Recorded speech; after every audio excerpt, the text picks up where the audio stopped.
من خیلی راحت متشکرم. خب عرض سلام و روز بخیر. بالاخره کلاسای کنکور 406 رو داریم استارت میزنیم به امید خدا و شما هم اولین جلسه کلاسای 406 بنده هستید و یه عرض سلام داشته باشم، یه عرض خوش آمد داشته باشم به همه شما عزیزان که تشریف آوردید. البته بعضی از شما ثبت نام قطعی نکردید، تشریف آوردید صورت مهمان نگاه بکنید، بعد تصمیم شاید بگیرید و به جمع ما ملحق بشید. در هر صورت خیلی خوشحالم بچه‌ها در خدمتتون هستم. بالاخره بعد از این همه وقت که بچه‌های 405 با اون اتفاقات عجیب غریبی که براشون افتاد دیگه فرصت رسید به شما عزیزان و امیدوارم که سال خیلی خوبی باشه. چون جلسه اوله دوست دارم که آرزوی موفقیت بکنم برای همه عزیزان 406 و خودمون در کلاس ها که انشالله کلاس های خوبی رو داشته باشیم و یه سال خیلی با موفقیت رو سپری بکنیم. بله، جلسه که ضبط میشه کلا توی بامداد جلسات منظم ضبط میکنن، حالا روی سایتی که دارن و توی پنل شخصی بچه‌ها قرار میگیره، اما این جلسه چون رایگان هست در پلتفرم های پابلیک هم منتشر خواهد شد، نگرانش نباشید. حالا من دقیق نمیدونم آیا مثلا تو آپارات بذارن یا توی یوتیوب بذارن، شاید تو جفتش اصلا قرار بدن، اما حداقل تو یکی از اینا ولی شاید تو هر دوتای اینها قرار بگیره. اصلا نگران این موضوع نباشید. اگر الان فرصت ندارید همراه ما باشید میتونید ضبط شده رو تماشا بکنید. من در خدمت شما هستم به صورت آفلاین. عرض کنم که بچه این جلسه من معمولا جلسات صفر خیلی درس نمیدم، بیشتر صحبت میکنم. فکر میکنم مثلا یک ساعتی رو صحبت بکنم، منتها بد نیست در حد یه رو 20 دقیقه هم که شده باشه یه مبحثی رو هم تدریس بکنم. شاید اصلا از هفته بعد با این مبحث شروع نکنیم، میخوام بگم همینجور یک مبحثی رو رندوم انتخاب کنیم و در خدمت شما باشیم. اونم برای بچه‌هایی که شاید مطمئن نیستن که مثلا با بیان بنده ارتباط میگیرن یا اصلا با فضای آموزشگاه، با این سیستمی که هست، صدا و تصویر. ما تو استودیو هستیم و رو تخته روشن. خب شاید بعضی مثلا میگن نه من این مدلی نمیپسنده. به هر طریقی که هست میخوام یه دمویی از کلاس‌های طول سال رو امروز ارائه بدم برای شما و ببینید به چه صورتی هست، اوضاع به چه صورت پیش میره، اصلا ارتباط میگیرید یا نه. منتها یک ساعت رو اجازه میخوام که یه کلیاتی بگم از درس که اتفاقا این توضیحات مهمی هستند. مثلا اون اولش میخوام مباحث و سرفصل هایی که داریم رو در موردش صحبت بکنم و این خیلی مهمه و حتما یادداشت بکنید اینا رو، اینکه چه مباحثی هست، از هر مبحث چند تا سوال هست، اینا خیلی مهم هستن. چرا؟ چون بعدا مثلا بچه‌ها میگن که من آیا فلان مبحث رو حذف بکنم یا نکنم.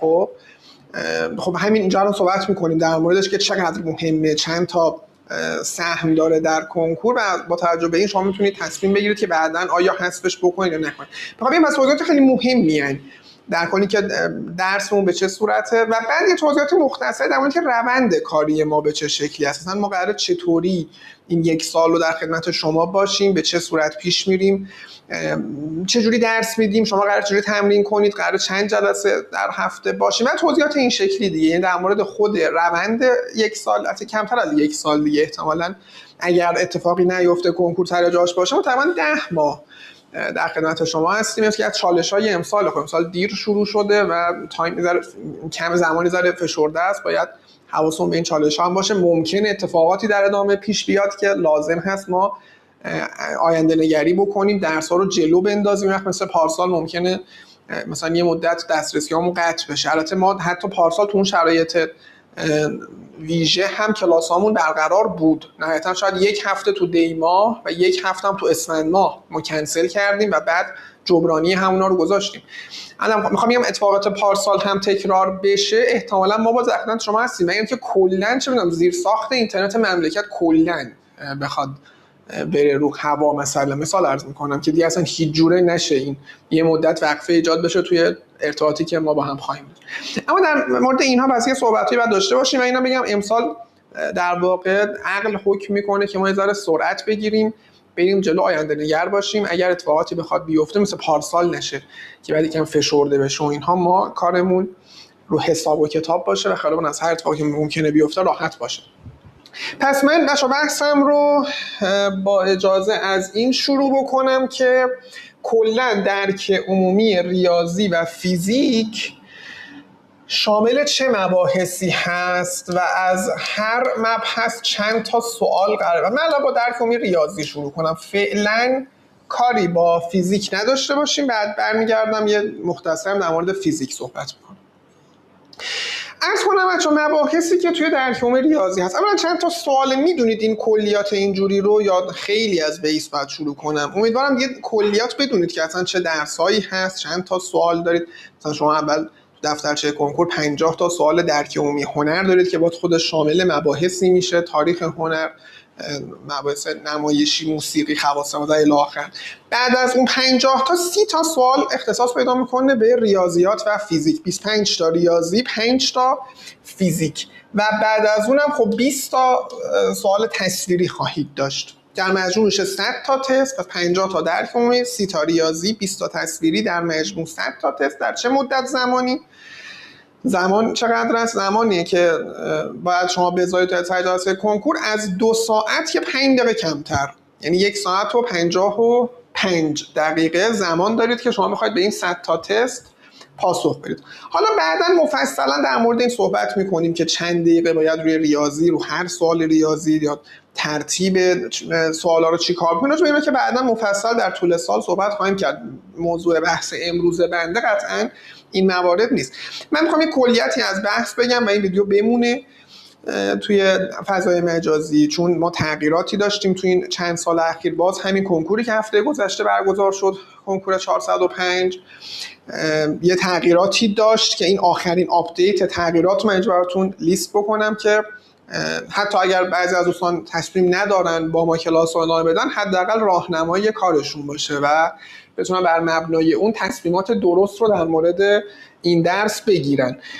خب شامل چه مباحثی میشه حالا این 25 تا سوال ریاضی و بعدم 5 تا سوال فیزیک؟ اصلا بعداً برم تو فیزیک میگم. فیزیک گاهن 6 تا سوال اومده. ما سالهایی داشتیم که فیزیک 6 تا سوال شده. یه سوال از سرعت یا اندازه‌گیری گاهن تو صفحه اول ریاضی اومده که اتفاقاً تو کنکور 405 جزء اون دسته از کنکورا بود. یه سوال سرعت، خب فیزیک دیگه تو صفحه اول اومد، یعنی ما 6 تا سوال فیزیک داشتیم. قبلا اتفاق افتاده مثلا کنکور 4400 یه سوال اندازه‌گیری توی ریاضی اومده بود، یعنی ما 6 تا سوال فیزیک داشتیم کنکور 1400 هم. کنکور 99 هم اگه اشتباه نکنم اینجور شده بود، یه سوال سرعت دوباره توی صفحه اول اومده بود، یعنی اون سال هم فیزیک 6 تا بود. منتها خب قاعده اینطوری بوده که فیزیک 5 تا و ریاضی 25 تا، گاهن استثناهایی وجود داشته. از این 25 تا سوال ریاضی چه زیر مباحثی در میاد؟ خب یه زیر مبحثی که شاید شنیده باشید بعضیاتون، اونم اینه که خب ما یه سری سوالای هوش و خلاقیت داریم، یعنی یه دسته مباحثی هست توی ریاضیات کنکور هنر که آنچنان دانش خاصی برای پاسخ دادن بهشون نیاز نیست و شما با یه بیسیکی یا یه پایه‌ای از دانش ریاضی ولو در سطح دوران ابتدایی اعتماد به نفس پاسخ دادن به اون سوالو دارید، ولی اینکه شاید نتونید پاسخ بدید چون یه سری سوالای هوشا خیلی سختن. ما هر سال یکی دو تا سوال هوش خیلی سخت توی کنکور هنر داشتیم، ولی به هر حال وقتی ظاهر سوالو میبینه یه اعتماد به نفس داره که میگه اینه مثلا ریاضی کنکور هنر، این که مثلا یه دانش آموز دوم سوم ابتدایی هم میتونه حل کنه. بله از نظر تونستن ممکنه بتونه، ولی لزوما هم درست حل نمیکنه. کما اینکه خیلی وقت خود شما همین سوال هوشا رو قرار غلط جواب بدید، یعنی اینکه اسمشو میذاریم هوش و خلاقیت ابداً به این معنی نیست که یه سوال خیلی ساده پیش روی ما هست که حتما میشه جواب داد. اما بالاخره یه سهم خیلی بزرگی از ریاضیات کنکور هنر رو اختصاص میدن. اخیراً دیگه به 9 تا رسیده، مثلا قبلا 8 تا هم بود، الان یه چند ساله که 9 تا سوال هوش، حتی میگیم 8 تا 9 تا، بس داریم الگویابی رو تو هوش دسته‌بندی کنیم یا ریاضیات پایه یا هوش عددی رو تو هوش دسته‌بندی کنیم، ریاضیات پایه. در کل میخوام بگم 8 9 تا سوال هوش هست. شامل چه چیزهایی میشه؟ مثلا یکیش میشه هوش هندسی. از جمله چه سوالاتی؟ از جمله مثلا اینکه یه شکلی بدن و بگن که در این شکل چند تا مثلث یا چند تا دایره یا چند تا مربع وجود. یه مثالش رو بذارید درتون بچه‌ها بنویسم، این سوالو همین الان خودتون تلاش بکنید پاسخ بدید. نمیخواد یادداشت کنید اینو، در عنوان نمونه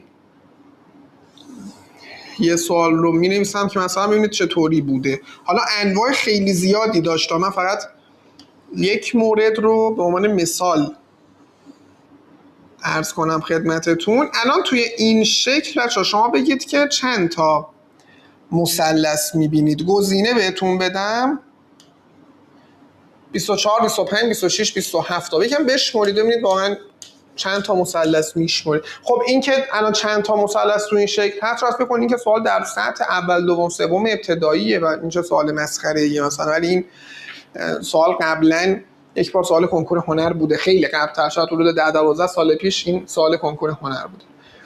تلاشتون رو بکنید ببینید به نتیجه‌ای میرسید.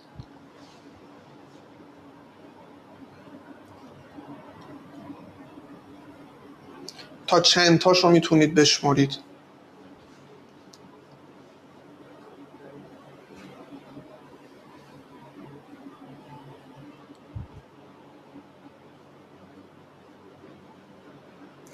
مثلا یه راهنمایی کنم بچه، از این مثلث کوچیکا چند تا میبینید؟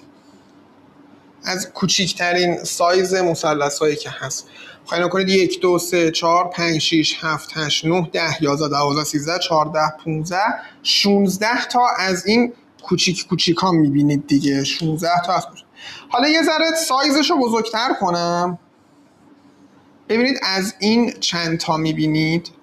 مثلا یه مثلث بزرگتری مثل این چیزی که این بالا هست، از اینا چند تاست به نظرتون توی شکل؟ یه دونه که همون بالای بالا بود الان مشخص کردم دیگه. مثلا این وسط هم اگه دقت کنید 2 تا هست، 2 تا این وسط میشه 3 تا دیگه. این پایینی هم 3 تا هست که میشه 6 تا. قبول دارید؟ آیا کسی بیشتر از 6 تا هم دیده؟ یعنی گفتیم یه دونه بالا، 2 تا هم این وسط، 3 تا هم که پایین، 6 تا. ولی واقعیتش اینه که نه، یه دونم به شکل وارونه و برعکسش هست، یعنی 7 تاست. در واقع باید بگم مثلا 6 به اضافه 1 6 تا از اینه، یه دونه از اون هست. خب از سایز بزرگتر مثلا چند تا میبینیم توی این سایز؟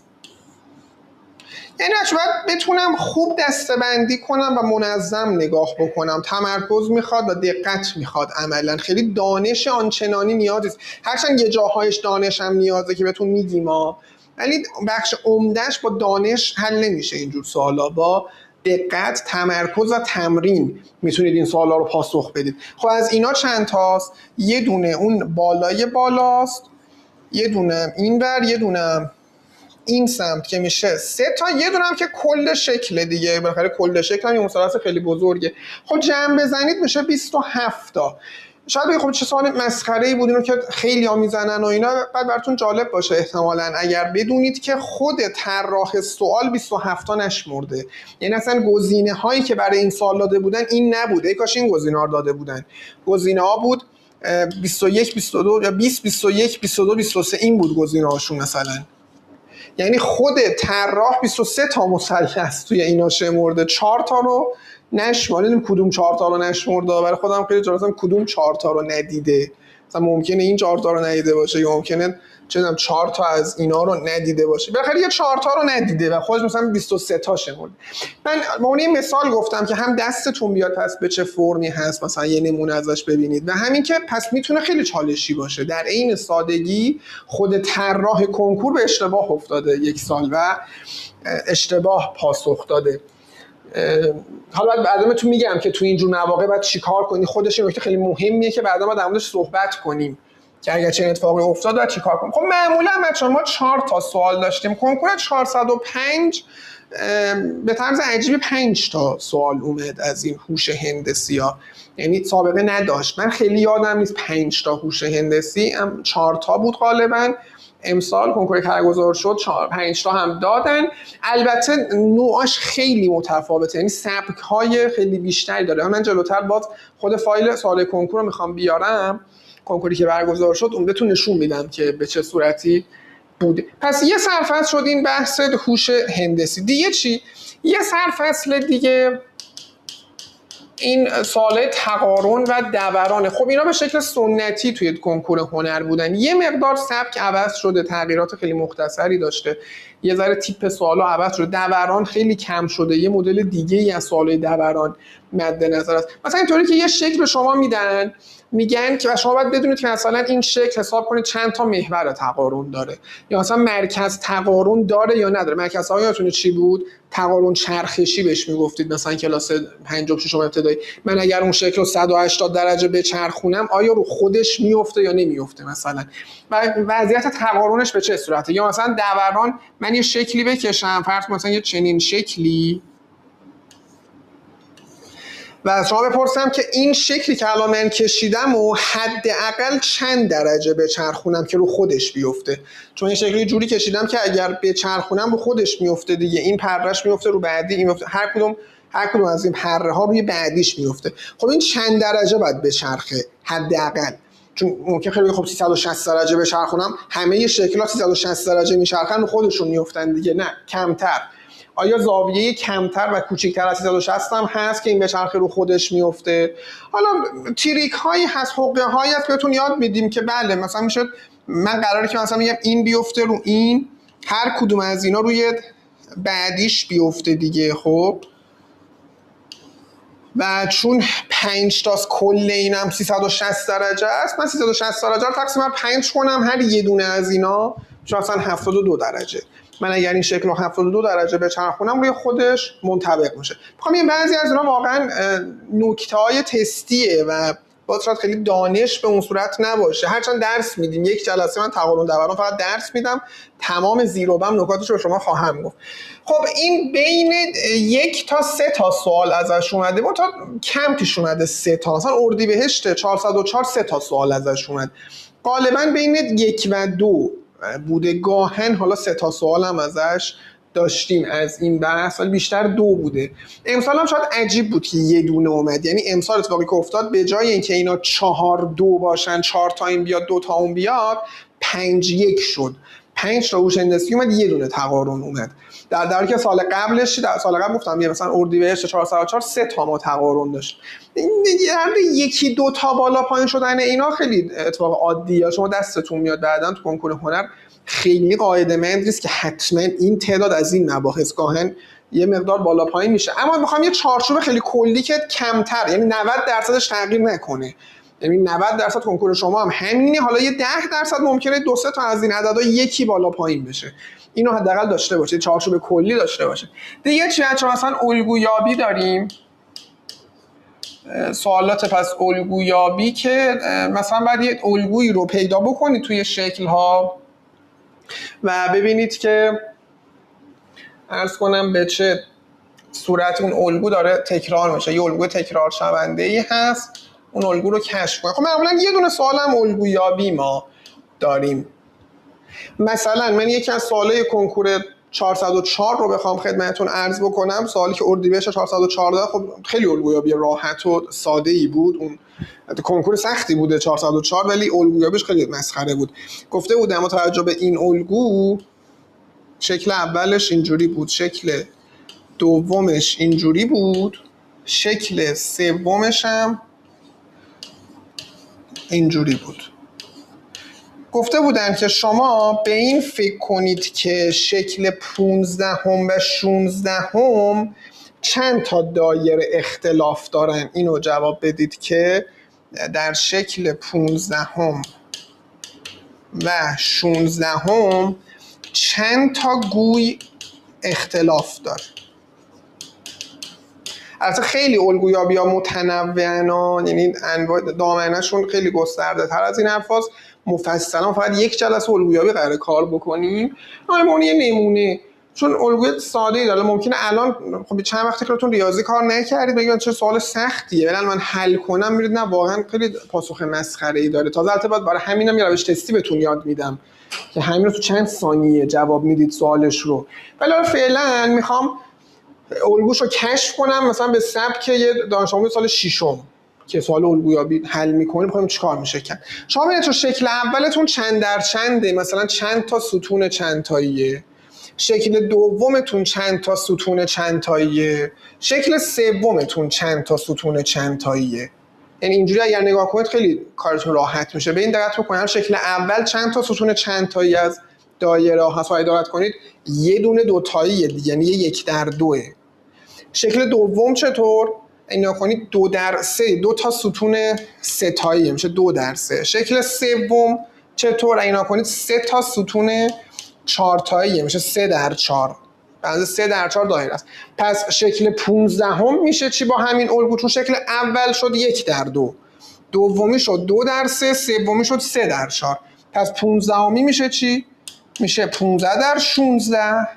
درسته؟ متوجه میشید اینو؟ حاضر نمیخوام درس بدم چون هدف اصلا تدریس نیست، فقط ببینید چطوری بود. پس وقتی اولیه شد 1/2، دومی شد 2/3، سومی شد 3/4. خب 15 همی 15/16، 16 همی هم 16/17 دیگه. یه چنو بعد حالا حساب کنیم ببینیم چند تا فرق داره، منها کنیم از همین دو تا رو ببینیم چند تا اختلاف دارن. پس یه سوال الگویابی رو ما چند ساله که داشتیم توی کنکور، و حالا البته ممکنه چیزای دیگه هم باشه، مثلا گاهن ممکنه یه وقت از تجسم فضایی هم سوال بیاد. خیلی سال نیومده، آخرین بار دی ماه 401 تو اون کنکور ما آخرین سوالی بود که از تجسم فضایی، مثلا تجسم فضایی چجوری بگم، یه شکل سه‌بعدی اصلا فرض کنید مکعب گسترده‌اش رو بدن یه تاس، بعد بگن اگر این گسترده رو تا بزنیم کدوم عددا روبروی هم قرار میگیرن، مثلا عدد 1 تا 6 به ثانیه. بعد تو ذهنتون تجسم کنید شکل رو. خیلی کم پیش اومده، گاهن به ندرت تو این کنکورهای اخیر مثلا سوال می‌خوام در کل بس دستشون بازه، یه سرفصل خیلی بزرگی از سوالایی که جنبه هوش و خلاقیت دارن. بله یا سن درست حساب کردی یا سن آفرین 32 تا میشه، کاملا صحیح گفتی. و روی این حساب میخوام بگم که پس یه دسته‌ای به این صورت هست. از این 8-9 تا بچه‌ها معمولا 4-5 تا رو میشه زد. این معمولا تو کنکورهای مختلف نگاه کنید، چه کنکوری که سخت بوده چه کنکوری که راحت بوده، عموما 4 تا 5 تا سوالات خیلی ساده هوش داشتیم برای زدن و حتما هم 1-2 تا هوش خیلی سخت تو هر کنکوری باشه، هست چه کنکور راحت باشه چه سخت باشه، 1-2 تا سوال هوشی که خیلی چالشیه و حتی بعضی ممکن منم به چالش انداخته باشه یا اساتید به چالش افتاده باشن. مثلا حالا بعدا راجع اینا بیشتر صحبت می‌کنیم. مثلا بگم به سایت قلمچی کلیدهایی که اساتید میزنن رو ببینید. خیلی وقتا تو سوالای هوش بین اساتید اختلاف نظره وقتی دفترچه کنکور منتشر میشه. حالا اساتید مثلا کلید میزنن توی اون سایت منتشر میکنن تو همه رشته‌ها، حالا هنر هم در کنار رشته‌های دیگه اساتید اونجا میذارن. بعد خب اونجا چون تجمیع میشه نظرات اساتید مختلف، قابل مقایسه است که الان اساتید بعد چون مثلا این اساتید تهرانن، این اساتید شهرستانن، اینا هم رتبه‌های برتر سالهای قبلن، اینا میان کلید میزنن. مثلا شاید همین کنکور هنر اخیر رو نگاه کنید سایت قلمچی مثلا شاید 20 نفر کلید زده باشن. شما میتونید بین اساتید اختلاف غالبا تو سوالای هوش، یعنی سوالایی ان که بعضا بین اساتید اختلاف نظر پیش میاد. بعد مثلا کلید سازمان میاد، بعضیا منتقد کلید، من خودم 1-2 بار منتقد کلید سازمان سنجش بودم، بعدا بهتون میگم تو چه سوالاتی به نظرم اشتباه بوده کلید. حالا بعضیا رو اصلاح کردن، بعضیا اصلاح نکردن، رو نظر خودشون مونده سازمان و ما هم باید خب نظر سازمان رو ملاک قرار بدیم و رو اون حساب بریم جلو و تدریس بکنیم. پس این یه دسته از مباحث که یه کلیتی ازش دیدید. یه دسته دیگه بچه‌ها میشه سوالای ریاضیات پایه که بخش عمده کار ما هم اینجاست.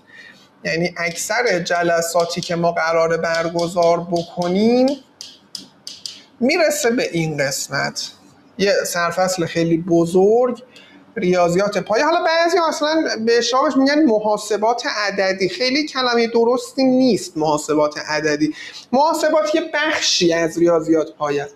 ریاضیات پایه بچه‌ها میشه آنچه که شما در دوران راهنمایی مباحث و مفاهیمش رو یاد گرفتید در دوره کلاس‌های ششم، هفتم، هشتم، نهم، حالا ششم از ابتدایی، هفتم، هشتم، نهم از دوران راهنمایی و یه مقداری گریزی به بخشی از ریاضیات سال دهم و خیلی کم سال 11 تو رشته‌های مختلف. مثلا بعضی رشته هنرستان دهم و 11 ریاضی دارن، خب به اونا گریز میزنه.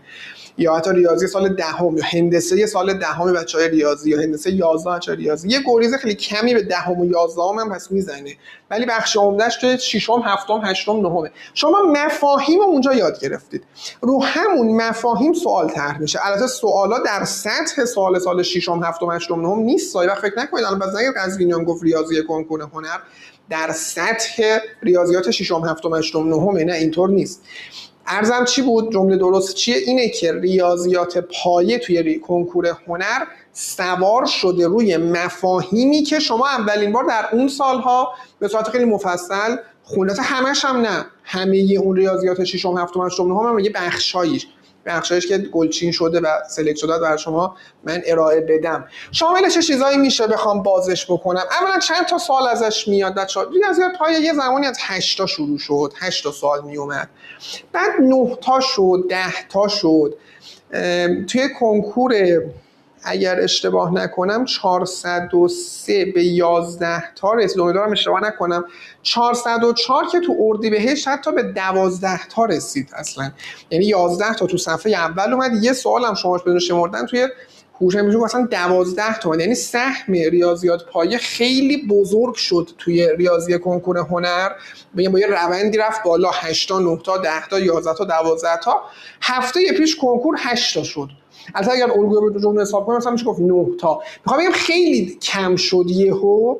برای همین من به نظرم خوبه که ما روی 9-10 یعنی ما یه میانگینی در نظر بگیریم دیگه، نه 12 تا سال 404 که خیلی افراط کردن و نه 8 تا 405 که خیلی تفریط کردن. ما یه حد وسط بگیریم. پس احتمالاً 9 تا 10 تا سوال از این شما خواهید داشت. حالا ممکنه شما هم برید 11 تا شه، ممکنه شما برید 8 تا شه، ولی ما رو 9 تا 10 تا ببندیم و رو این گفتم چه اهمیت بحثی که الان دارم میکنم رو چیه؟ رو این که شما در طول سال رو کدوم مباحث بیشتر وقت بذارید، رو کدوم مباحث کمتر وقت بذارید.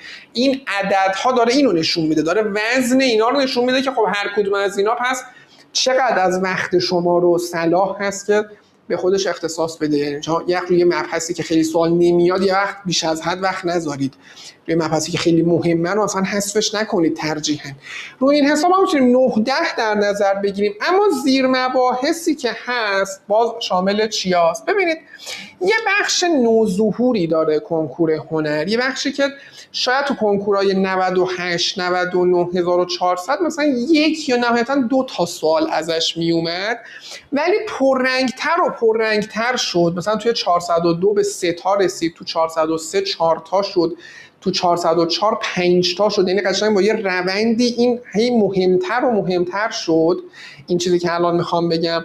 حالا از یه اسم من در آوردی میخوام براش استفاده کنم. اسمشو بذاریم دنیای اعداد طبیعی. نمیخوام از اسم دقیق ترش استفاده بکنم چون ممکنه گمراه کنندش و فریبندشه. برای من بگم ریاضیات گسسته که بچهای ریاضی سال 12 یه چیزایی ازش میخوان، فقط 12 نه سال قبل هم چیزایی ازش خوندن بچهای ریاضی. چرا اسم خودش رو استفاده نمی‌کنم؟ چون ممکنه فریب بخورید و فکر کنید پس کتاب ریاضیات گسسته سال 12 بچهای ریاضی رو بشینم بخونم. نه، این کارو نباید بکنید. برای همین پس یه اسم من درآوردی براش میذارم. چند ساله که از این اسم استفاده میکنیم. دنیای اعداد طبیعی، یعنی شما توی ویژگی‌های اعداد سر بکنید و یه روابطی رو توی اعداد کشف بکنید. خب سهمش زیاد شد، یعنی گفتم یه مدت 1-2 تا بود به 4 تا 5 تا رسید. البته تو کنکور 405 چون کل سوالای ریاضیات پایه کم شد، خب اینم کم شد، یعنی 3 تا برگشت به 3 تا سوال. من چون احتمال میدم که شاید این اتفاق برای کنکور شما نیفته و برگرده مثلا به همون 4 تا 5 تا، مثلا بگیم بین 3 تا 5 و یه حالت اینجوری بگیم در کل اینا بین 3 تا 5. مثلا کنکور 404 چون ریاضی کنکور هنر با این مباحث شروع میشه، با ریاضیات پایه شروع میشه اون صفحه اول. تو کنکور 404 نصف صفحه اول این مبحث بود، این اعداد طبیعی ها نصف سوالات صفحه اول مال اونا بود. پس این نشون میده سهم خیلی بزرگی پیدا کردن، حداقل یه مدت خیلی نزدیک اینطور بود و خیلی مهمه. یه چیز دیگه که اهمیت اینا رو بیشتر میکنه اینه که اهمیت این مباحث هنوز توسط خیلی از همکاران ما و خیلی از مؤسسات متاسفانه یا خوشبختانه درک نشده. مثلا شما کامل ترین کتابایی هم که موجوده توی ریاضیات کنکور هنر که مثلا کتاب کارنامه است که خب خیلی سال آپدیت نشده، تقریبا توش نیست. یعنی تقریبا توی این کتاب شما نمیبینید رد پای این رو، یا خیلی از آزمون‌ها هنوز به این مبحث اونقدر که مهمه نمیپردازن. مثلا آزمون سنجش هنوز لفظ تقسیم بخش پذیری رو وارد ادبیات کنکور هنر نکرده. پس از یه جهت متاسفانه، از جهت هم خوشبختانه یه فرصت خیلی خوبی هست برای کسانی که آپدیت دارن پیش میرن، خیالشون راحت باشه که ما تو کلاس قراره خیلی مفصل کار بکنیم و شما از خیلی از رقبا قراره جلو بزنید. پس من بعدا مفصل در مورد کتاب ها میخوام صحبت بکنم و اون بحث رو ببریم در ادامه. میخوام بگم در کل پس این یکی از اون مواردیه که کمک میکنه و باعث میشه که شما توی کلاس‌های ما از خیلی از رقبا جلو بزنید، چون ما روی این مبحث خیلی وقت میذاریم. من بخش خیلی زیادی از کلاس‌ها رو اختصاص میدم به اینا. اصلا میشه نقطه مزیتی شما، اون چیزی که کمک میکنه از خیلی از رقبا جلو باشید. شامل چه مباحثی هست؟ یکی دنباله حسابی. خب اولین بار سوال دنباله حسابی شد تو کنکور 97 مطرح شد، بعد 401 هم داشتیم، بعد توی کنکور 1400 بعضن اومد، تو 404 اومد، 405 نیومد. میگم کلا 405 چون یه ذره سهم اینا کم شد تو کنکور هفته پیش، از یه سری از اینا گذشتن، ولی من بعید میدونم برای شما هم نیاد. یعنی من قبلا هم میگفتم یه دونه، به نظرم همچنان یه دونه هست.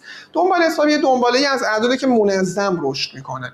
مثلا سوالی که اولین بار از دنباله حسابی تو کنکور هنر اومده، گفتن توی یه چنین دنباله 2 5 8 11 الی آخر شما بگید چندمین جمله میرسیم به 76 اگه اشتباه نکنم، یا 78، نه 77، پس بعد بگم 76 که من اگر این عدد یادداشت کنم 2 5 8 11 سه تا برم بالا، چندمین عددی که یادداشت میشه 77. خب ممکن بگین سوال که خیلی ساده است، هیچ فرمولی هم بلد نباشم، نهایتش اینه که مینویسم میبینم چندمیشو میشمرم. بله، ولی خب این اولین سوال بود دیگه، در طول زمان ارتقا پیدا کرده. سوال تیر ماه 404ش خب سوال خیلی سخت و وقتگیری شد واقعا. سوال 59 کنکور تیر ماه 404 گفتن که شما جمع این مقادیر رو حساب کنید.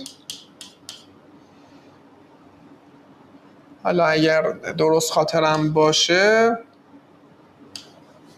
یه چنین چیزی تا اونجایی که یادم هست. شما بگید حاصل این جمع چی میشه؟ البته این قبلا هم اومده بود، کنکور 92 گفته بودن هر اعداد دو رقمی که به 7 بخش پذیره رو جمع بزنید. اعداد دو رقمی که به 7، چه اعداد دو رقمی به 7 بخش پذیرن؟ خب مثلا 14 21 28 تا آخریش که 98. این عدد دو رقمی هایی که به 7 بخش پذیرن گفته بودن جمع بزنید، اینو حساب کنید. کنکور 92 12 سال بعد تیر ماه 404 سال 9 اینو دادن. خب این هم عددا بزرگتره، هم تعداد خیلی بیشتره و هم سوال شلوغ‌تره و سوال سخت‌تر و وقتگیرتریه.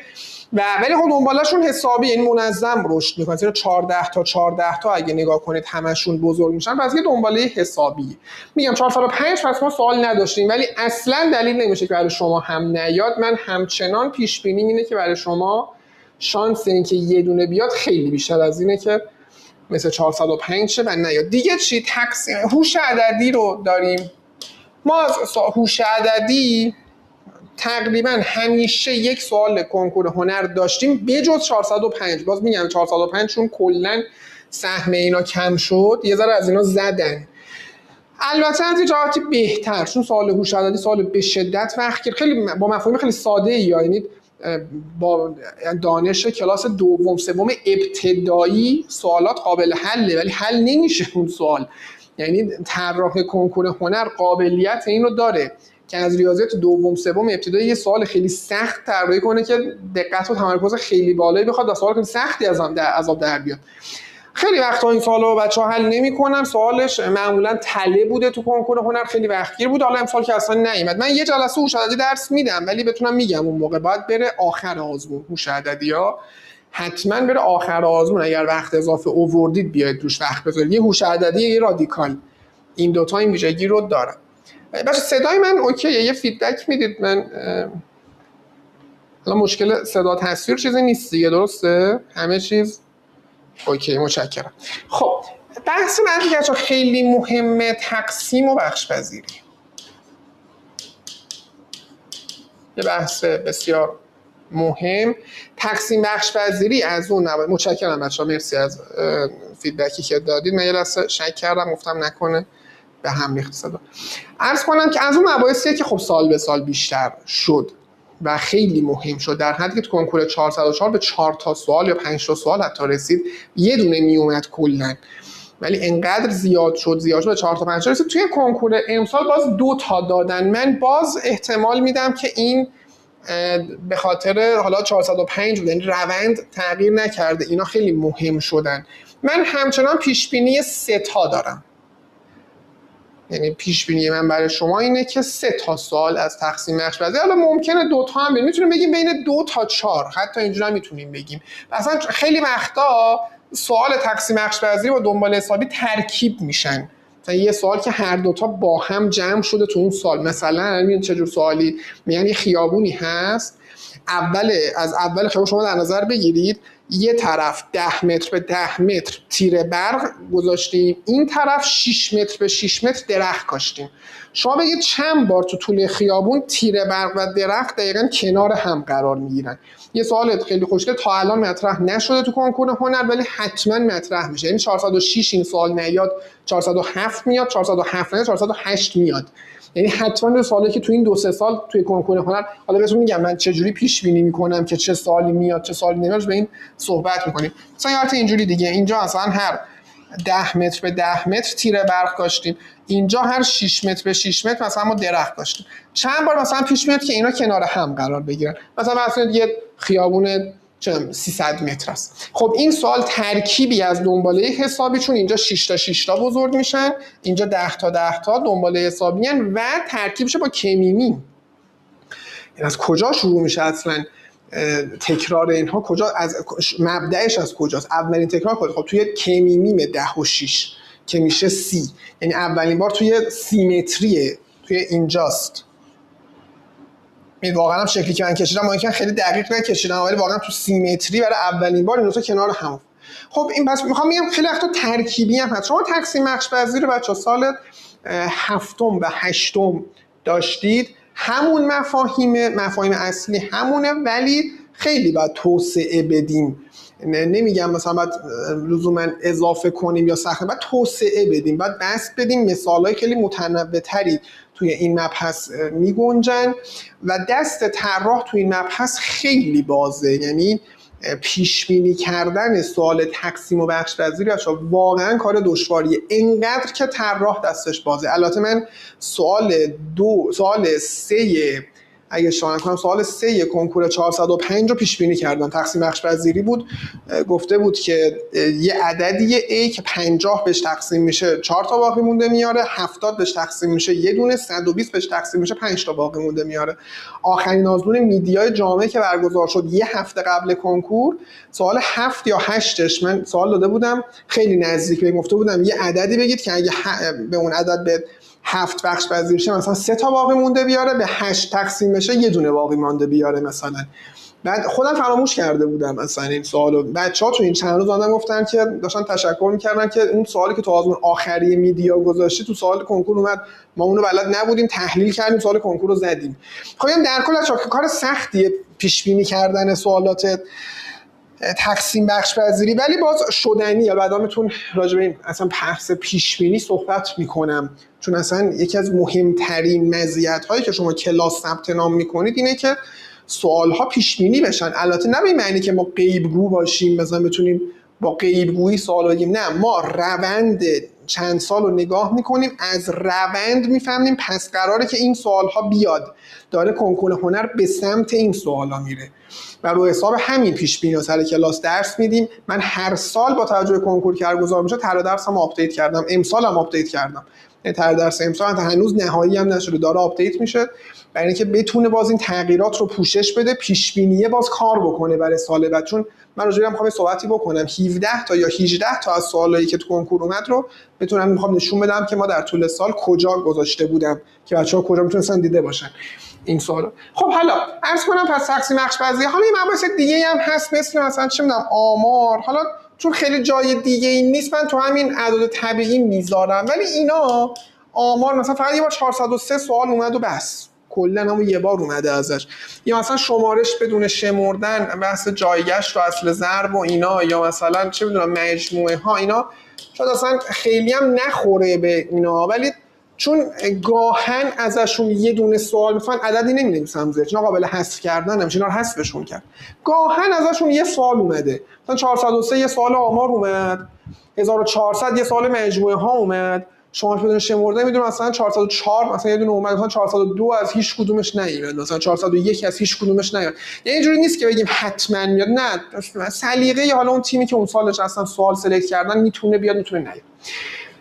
پس اون چیزی که مهمه ایناست، من کل اونا رو تو یک دو جلسه جمعش میکنم، خیلی برام مهمه، ولی اینا خیلی برام مهمه. دنباله حسابی رو حداقل 2 و ممکنه تا 3 جلسه من روش وقت بذارم، هوش عددی 1 جلسه، تقسیم بخش پذیری من پارسال توی بامداد 5 یا 6 جلسه درس دادم، چون خیلی مهمه. میگم دقیقاً اینا قرار مزیت شما نسبت به رقبا باشن، چون مطمئن باشید رقبا اونجوری که من بهتون میگم کار نکردن. بحث بعدی میشه محاسبات. بله یه بخشی از ریاضیات پایه اینه که ما باید حساب کتاب کنیم. خب این از قدیم الایام بوده، 3 تا سال هم بوده، تقریبا هم همون 3 تاشو حفظ کرده، یعنی خیلی نوسانی هم نداشته تو این چند سال. میگم این خیلی نوسان داشت، هی زیاد شد، یه ذره 405 کم شد، یه ذره کم شد، بازم زیاد بود. یعنی بازم سوال این قسمت تو 405 تفاوت ایجاد میکنه. کسی که اون سال 3 کنکور رو زده مطمئن باشه تفاوت ایجاد میشه توی درصدش با کسی که اون سالو نزده، چون یه سری سوالا رو همه میزنن. چون سوالی که همه میزنن خب میزنید که اون سوالایی که بقیه نمیزنن رو باید بزنید که جلو بیافتید. در کنار سوالایی که همه میزنن شما هم بزنید، یه چند تا سوال که همه نمیزنن رو باید شما بزنید که جلو بیافتید دیگه. خب این مبحث براتون این فرصت رو ایجاد میکنه. توی محاسبات چی؟ ما این محاسبات مثلا کسرها و اعداد اعشاری داریم، اعداد گویا داریم. بعد عرض کنم که خب از این خیلی کم شده، من اصلا عدد بهش نمیدم. نسبت تناسب و درصد به شکل سنتی توی کنکور هنر مهم بوده این مبحث، هنوزم مهمه. 2 تا معمولا میاد، البته گاهن خیلی به ندرت پیش اومده که از این یه دونه دادن، از اونم یه دونه، یعنی اینا رو هم دیگه 2 تا، ولی اکثر مواقع نه از اون نیومده که نسبت تناسب و درصد 2 تا. البته 405 به طرز جالبی 3 تا اومد، یه سوال سومش با معادله ترکیب شد، یعنی ما 2 تا سوال نسبت تناسب درصد داشتیم، یه سوال سومی که نصفش نسبت تناسب بود نصفش معادله بود. این باز اتفاق جدیدی بود که اصلا خیلی ما کنکور هنر سوال ترکیبی و تلفیقی نداریم، 2 تا مبحث با هم تلفیق شن سوالا خیلی نداریم. این اتفاق برای اولین بار شاید واقعا افتاد هفته پیش که توی یکی از سوالای این 2 تا با هم ترکیب شدن. این و بعدش که میخوام معادله رو بگم.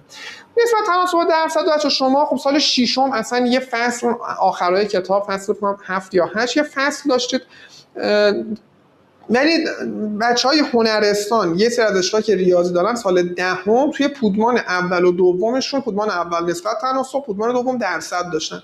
خیلی روی اون بیس سوار میشه و روی همون مطالب میشینه. البته بعد باز توسعه بدیم، نه که فقط همونا باید توسعه پیدا بکنه و سخت‌تر هم باید بشه. البته یه جاهایی در کل جزو مباحثیه که هر کسی باش ارتباط برقرار نمی‌کنه، نسبت تناسب و درصد برای خیلی از بچه‌ها سخته. ولی سوال خیلی راحت هم ازش، مثلا سوال اردیبهشت 404 رو اگر بگم شاید اصلا مسخره‌تون بیاد. سوالی که داده بودن گفته بودن که یه گالری هست که 90 تا اثر توش نصب شده، ولی باید 210 تا اثر توش نصب بشه تا افتتاح بشه. الان 90 تا نصب شده ولی باید بشه 210، یعنی چند تا میمونه؟ ما چند تا نصب نکردیم، یه منها کنیم، پس ما 120 تا رو هنوز نصب نکردیم که باید نصب کنیم تا افتتاح بشه. حالا این 120 تا رو که میریم نصب بکنیم، 210 منهای 90 میشه 120. گفته بودن که هر 5 تا 3 ساعت از ما زمان میگیره. میریم هر 5 تا رو که نصب کنیم 3 ساعت وقت میگیره از زمان. پس بخوام اون 120 تا رو نصب کنم چند ساعت از من وقت میگیره؟ خب خیلی تناسب شاید ساده‌ای براتون باشه، تو ذهنتون نسبت تناسب اینا برقرار بکنید. وقتی هر 5 تا اثر 3 ساعت طول میکشه، پس اون 120 تا چند ساعت قراره پس مثلا طول بکشه. حتی بعضی وقت تبدیل شبانه روز هم می‌کردیم، مثلا چند شبانه روز طول می‌کشه. ولی سوال استثنایی بوده دیگه. حالا یه بار یه سوال خیلی مسخره و راحت دادن، دلیل نمیشه همیشه اینقدر ساده باشه. من یه ذره این جلسه تعمدن سوالای ساده‌تر رو سعی می‌کنم مثال بزنم، چون خیلی از بچه‌ها اعتماد به نفس ریاضی رو ندارن، می‌خوام اعتماد به نفسشون به دست بیاد. توان و رادیکال خب باز به شکل سنتی یه دونه سوال داشته و معمولا هم سوالش تله بوده، نباید می‌زدیم، خیلی وقتگیر بوده. اینطوری پس اینا سه تا سوال رو میسازن. کلا یکی هوش عددی که توان رادیکال، اینا بعد بره آخر آزمون، این دوتا معمولا تلن، خیلی وقتگیرن. و قسمت سوم هم خب میشه جبر و معادله. جبر و معادله هم باز به شکل سنتی 3 تا سوال، بعضا 4 تا سوال. 4 تا هم خیلی وقتا داشتیم. البته که ما توی کنکور 405 2 تا داشتیم. یه سوال هم بود که با نسبت تناسب گفتم ترکیب شد دیگه، یعنی اتفاقی که افتاد توی کنکور 405 2 تا نسبت تناسب 2 تا معادله، یه دونه سوال هم که ترکیب. سوال بیشتر سوال معادله بودا، یعنی اون سوال سومیه بیشتر سوال معادله است. یه رد پایی از درصد هم توی اون سوال قرار داده بودن، تلفیق کرده بودن. این اتفاق تو کنکور 405 بود. در ضمن ولی 4 تا هم داشتیم. تو 405 گفتن چون کلا سهم اینا کم شد دیگه 4 تا ندادن، 3 تا دادن. ولی ممکنه از شما دوباره برگرده به همون 4 تایی که خیلی وقت اومده. خب انواع و اقسام معادلاتی که شما به شما یاد دادن، اصلا از خود جبر هم شروع کنیم، عبارت‌های جبری و اتحادهای جبری. اتحاد خیلی برای کنکور هنر مهم نیست، ولی تا اصلا انواع معادله دیگه، معادله درجه 1، درجه 2، معادله دو مجهولی، دستگاه معادلات و غیره، انواع اقسام معادلاتی که شما بلدید. البته تو کنکور هنر هیچ وقت نمیگن این معادله رو حل کنید، یه مسئله‌ای میدن شما خودتون بعد اون مسئله رو تبدیل کنید به معادله، بعد معادله‌اش رو حل کنید. پس معمولا 3 تا سوال هم گاهن 4 تا سوال به این صورت بوده. خب اگر همین شما عدد پایینا رو جمع بزنید پس میشه چی؟ میشه این نهتاتی گفتم 405، این 2 تا اومد از چیز که عجیب بود. این 9 تا یا 8 تا مثلا 405 رو میسازه، ولی این عددا دست پرم دارن، مثل 404 مثلا از این 4 تا بود، از این 3 تا و از این 5 که رو هم شده بودن 12 تا. پس من هم دست پایین و هم دست بالاشون رو نوشتم، تو این محدوده تغییر کردم تو این چند سال اخیر. ما بخش عمده کار اون اینجاست. این ریاضیات پایه خیلی از ما وقت میگیره، 2-3 ماهی فقط ریاضیات پایه درس میدم، چون سهم خیلی بالایی پیدا کرد. اصلا با این شروع میشه ریاضی و درسات خیلی زیادی رو ما میذاریم ریاضیات پایه، مفاهیم پایه‌ای رو مرور میکنیم، ولی گفتم باید توسعه بدیم و ارتقا بدیم بیاد بالا. توی جبر و معادله هم چیزی که معمولا خیلی مهم بوده و خیلی کم پیش اومده حذف بشه، معادله دو مجهولیه. معادله دو مجهولی خیلی برای کنکور هنر معادله مهمی بوده و مثلا من فقط یک جلسه معادله دو مجهولی کار میکنم و بعد جلسات بعدی هم هی مثال ازش میزنم، ولی فقط یک جلسه کامل معادله دو مجهولی باید کار کنم. خب بعد بچه هندسه رو داریم، یکم سرعت بدم. بخش بعدی میشه هندسه مسطحه، یعنی هندسه دو بعدی. خب هندسه دو بعدی یا مسطحه یه زمانی 15-16 تا سوال داشت تو کنکور هنر، موقع ترسیم فنی هم بود، خیلی سهمش بزرگ بود. کمتر و کمتر و کمتر شد، به 8 تا 9 تا یه چند سال رسید. ترسیم فنی حذف شد، تو ریاضی 8-9 تا اومد، بعد رسیدیم 403 7 تا شد، 404 حتی به 6 تا رسید، 405 5 تا. در کل فعلا رو 5 تا.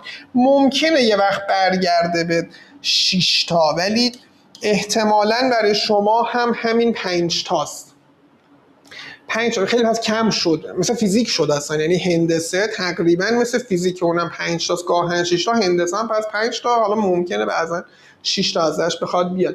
یعنی هندسه خیلی هم ارز شد با فیزیک، هم ارزش شد با فیزیک تو این چند سال اخیر. و عرض کنم که شامل چیا هست؟ مثلا شما باید زاویه بلد باشید حساب کنید، ویژگی های اشکال رو باید بشناسید، مثل عرض کنم مثلا تعداد قطرها توی چند ضلعی‌ها رو باید بلد باشید محاسبه کنید. بعد میریم به قضیه فیثاغورس میرسیم که خیلی مهمه برای کنکور هنر. این قضیه فیثاغورس تو همه شکل‌ها، یعنی توی مثلث، چهارضلعی، چندضلعی و دایره، تو همه شکل‌ها. بعد محاسبه محیط و مساحت، باز این خیلی مهمه برای کنکور هنر. تشابه و قضیه تالس رو داره که اینم مهمه برای کنکور. و حالا یه سری چیزای حاشیه‌ای هم هست، مثلا مثلثات. حالا مثلثات نه به این معنا که سینوس کوسینوس داشته باشیم، حالا بعدا میتونم بهتون میگم یعنی چه، روابط طولی و الی آخر و پس چیزای دیگه‌ای که میتونه بیاد. منتها از بین اینا تقریبا خیلی از نشده دیگه حذف شدن، مثلا مثلث و روابط طولی خیلی حذف شدن یا خیلی محدود شدن. اونورم زاویه، ویژگی اشکال، چون هندسه کم شد دیگه، خیلی کم شده. چیزی که از هندسه مونده اینا هست اینجاست، قضیه فیثاغورس، محیط و مساحت، تشابه و تالس. یعنی تقریبا این قسمت ها باقی مونده. یعنی اگر کسی بگه من تو هندسه اینا رو حذف میکنم، بقیه رو میخونم، مثلا زاویه و با ویژگی ها رو میخونم، مثلث و روابط طولی میخونم، خیلی سر کاره. اون چیزایی که تقریبا حذف شدن نشسته خونده، اینا از این محدود شده به اینا دیگه. چند ساله هندسه کنکور هنر محدود شده به اینا. شما محیط و مساحت سال ششم یه فصل داشتید، فصل فکر کنم 6تون بوده اشتباه نکنم، محیط و مساحت. خب خیلی از شکلای اون کتاب استفاده میشه. البته باز میگم سوالا در اون سطح نیست، البته یه سری هاشو در اون سطح، مثلا یه سوال تو کتاب سال ششم هست، من واقعا نمیدونم چه جوری دانش آموزای ششم این سوالو حل میکنن. یه مربع که توش دو تا ربع دایره کشیده، یا دو تا ربع دایره است، میبینید ربع دایره رو میبینید، یه ربع دایره اینجاست، یا بعد این مساحت رو رنگ کرده، میگه مساحتش رو حساب کنید. این سوال واقعا میتونه سوال کنکور هنر باشه. تو کتاب درسی سال ششم هم هست. من برای ما سوال معلم سال ششم چجوری توضیح میدن، بچه‌های سال ششم چجوری میفهمن این شکل رو حل میکنن. تازه اونا پی و 3.14 میگیرن، ما پی میگیریم. پی خود عدد پی، اصلا هیچ عددی براش قرار نمیدیم. با این حال مثلا شاید برای خیلی بچه‌ها سخت باشه سوال. در اصل میخوام بگم پس از هندسه به اینا رسیده. تشابه و تالس هم بچهای هنرستان و رشته‌ای که ریاضی داشتن باز سال 11 هم داشتن. فقط بچه‌ها یه سایر مباحثی هم هست توی ریاضی که اینا گاهن ازشون سوال اومده. مثل چی؟ مثلا ما اردیبهشت 404 یه سوال از لگاریتم داشتیم، یه سوال از باکتریا. خب باز در یه سری رشته‌های هنرستان که 11 هم ریاضی دارن، عرض کنم که یکی از پودماناشون لگاریتمه. یه مثالی تو اون کتاب درسی هست، همون رو براشون سوال کنکور هنر کردن.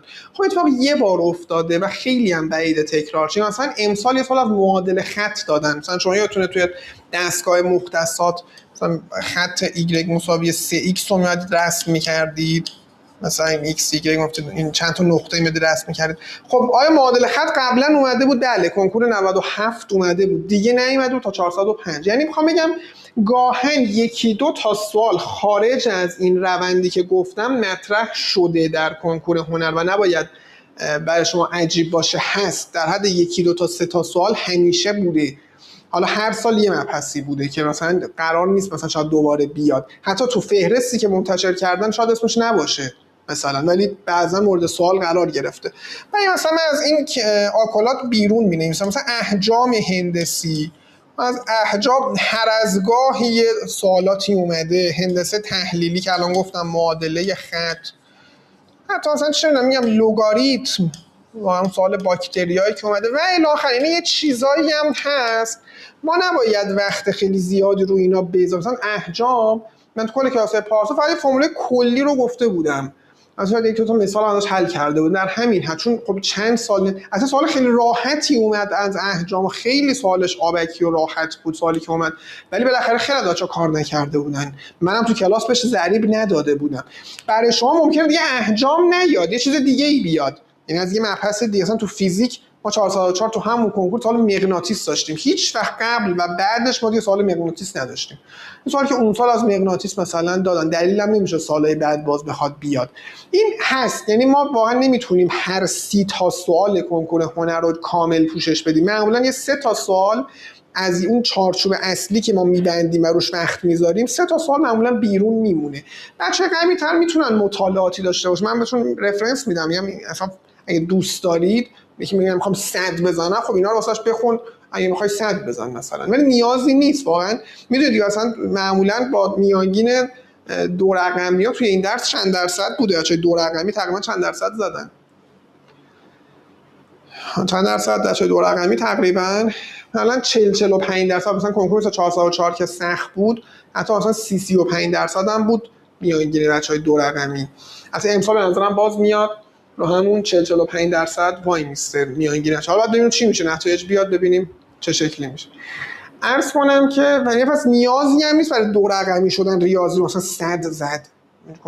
کنکورش ریاضی نیست، اونجا خب برای برتر 100 میزنن ریاضی، اینجا اینجوری نیست. ما میخوام بگم قرار نیست، نمیشه واقعا 100 رو پوشش داد، 90 رو پوشش میدیم. البته یه سالای کنکور خیلی نرمال بوده، مثلا 403 ما 100 رو پوشش دادیم. یعنی تو کنکور 403 خیلی سوال خارج سوال آمار خیلی سوال خارج از روندی نبوده، مثلا میگم 97 درصد پوشش داده بودیم. ولی یه کنکور مثلا 404 3 تا سوال بیرون از اون دایره میافتاد، 405 2 تا سوال احجام و حفظ تحلیل شاید بیرون از اون چارچوب اصلی میافتاد. خب من خیلی سریع فیزیک هم بچه‌ها اشاره بکنم. گفتیم فیزیک معمولا 5 گاهن هم البته 6 تا سوال شده این بر بنویسم.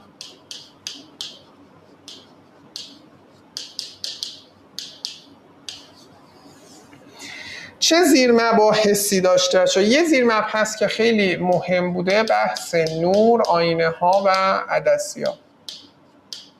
به شکل سنتی این مبحث خیلی مهم بوده، معمولا 2 تا سال ولی بعضا پیش اومده 1 یا 3 تا هم بیاد. مثال بگم کنکور 98 3 تا اومد، کنکور 1400 1 دونه اومد، 404 اردیبهشتش 3 تا اومد، تیر ماهش 1 دونه اومد، 405 هم 1 دونه اومد. یعنی نمیتونم بگم همیشه ولی بازم میانگینش رو نگاه کنید 2. بقیه سالایی که اسم نبردم 2 تا بوده.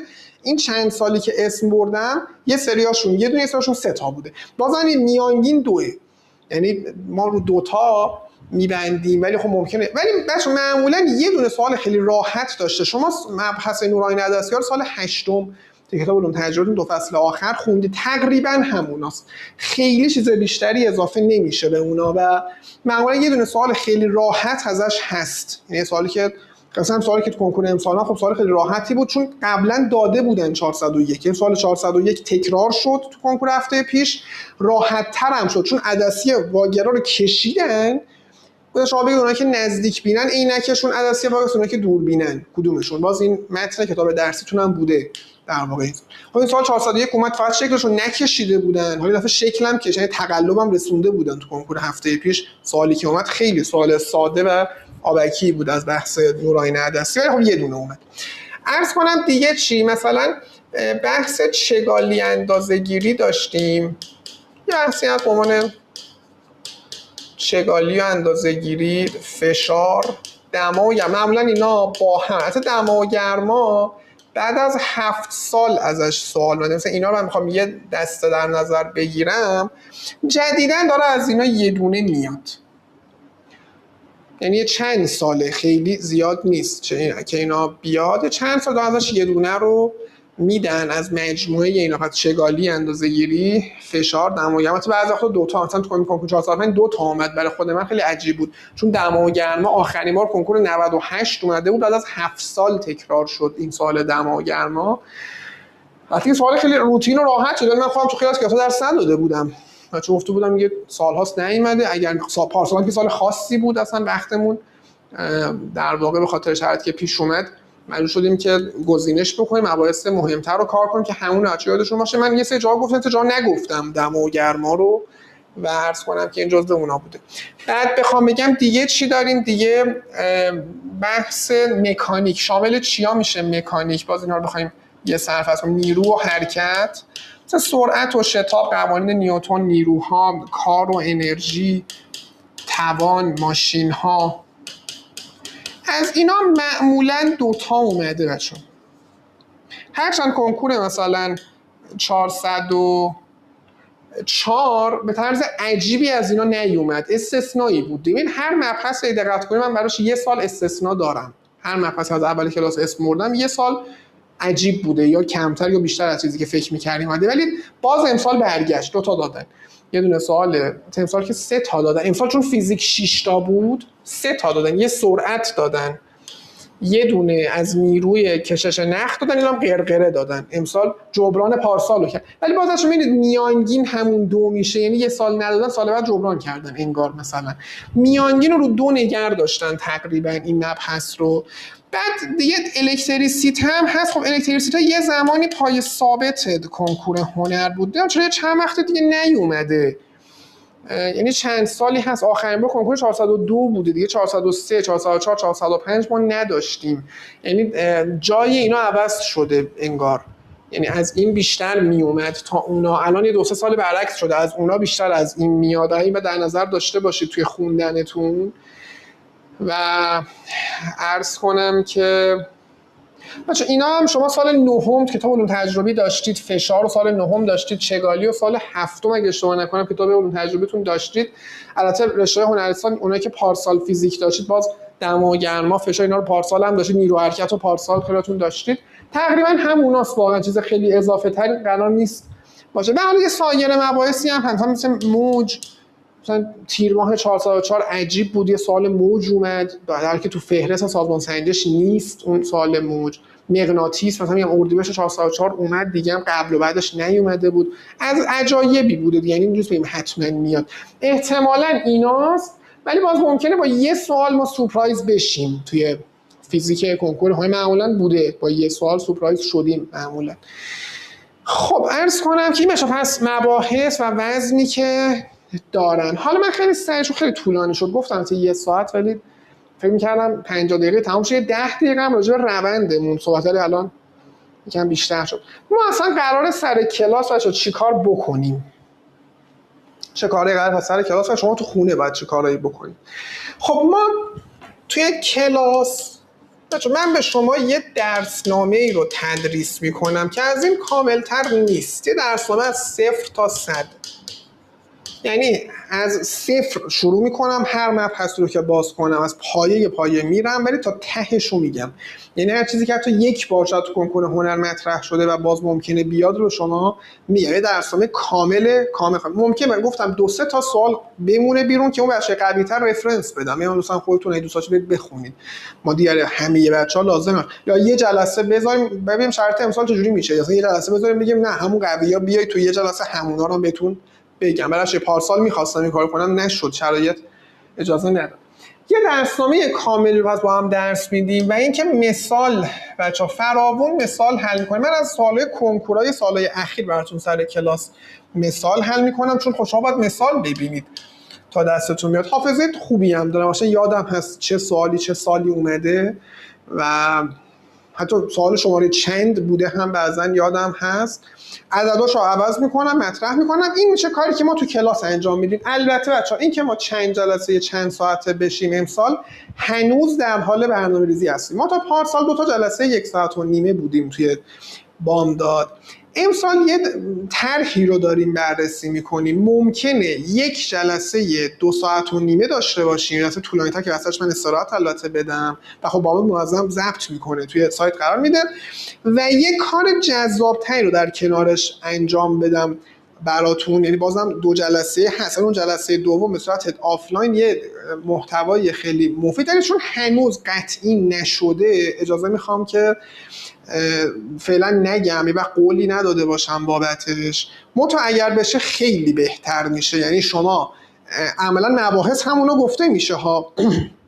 منتها اون کاری که میخوایم در جلسه دوم انجام بدیم خیلی به عمق یادگیری شما کمک میکنه و تسلط خیلی بیشتری براتون میاره. و این فرصتی هست که من تو بامداد فرصت رو دارم، چون تخته هوشمند تلویزیون هوشمند فضا استودیویی من کارایی میتونم بکنم که جای دیگه خیلی کمتر پیش میاد بتونم بکنم. برای خیلی بچه‌ها زمین میپرسن کجا ثبت نام کنم، من معمولا برای این بامداد رو معرفی میکنم. و یه دلیل دیگه‌اش این که طرح درس کامل دست خودمه و دیگه آموزشگاه دخالتی نداره که اینو اول بگو اون آخر بگو، همون جوری که دقیقاً تو ذهنمه، همون چارچوبی که صلاح میبینم و درست میدونم رو اینجا درس میدم. و برای همین میتونم یه آپشنای اینجوری بذارم. ما پارسال 40 جلسه قول داده بودیم بچهای بامداد برگزار کنیم. خب شرایط طوری شد که ما 60 جلسه برگزار کردیم بدون که پول اضافه تری دریافت بکنیم و بدون هیچ منتی. این چه مثلا توی دیما اتفاقاتی افتاد پارسال، ما حس کردیم بچه‌ها شاید خیلی مثلا دل و رمق درس خوندن نداشته باشن، خیلی دل و دماغشون نداشته باشن. گفتیم پس چیکار کنیم؟ یه هفته که خب کنسل شد ناخودآگاه کلاس‌ها طبق همه جا، از هفته بعدش ما 2-3 هفته مثلا هفته 2 جلسه فقط بچه‌ها گفتیم بیاید سر کلاس من براتون هی سوال حل کنم که فاصله نیفته. گفتم حتی اگه دل و دماغ درس خوندن مثلا ندارید با درس فاصله نیفته. خوردیم جنگ اسفند ماه 9 اسفند جنگ شد، باز خب قاعدتا یه هفته کلاس ها همه جا کنسل شد، اینجا هم به تبعش تو بس ببینید چی میشه. شرایط هفته اول واقعا توی نبود که برگزار کنیم، ولی باز بچه‌ها گفتیم نه بیاید، حالا اگه همتون هم نمیاید بیاید سوال حل کنیم. میخوام بگم در کل برای همین جلسات خیلی زیاد شد و خوشحالم تونستیم این خدمت رو بدیم.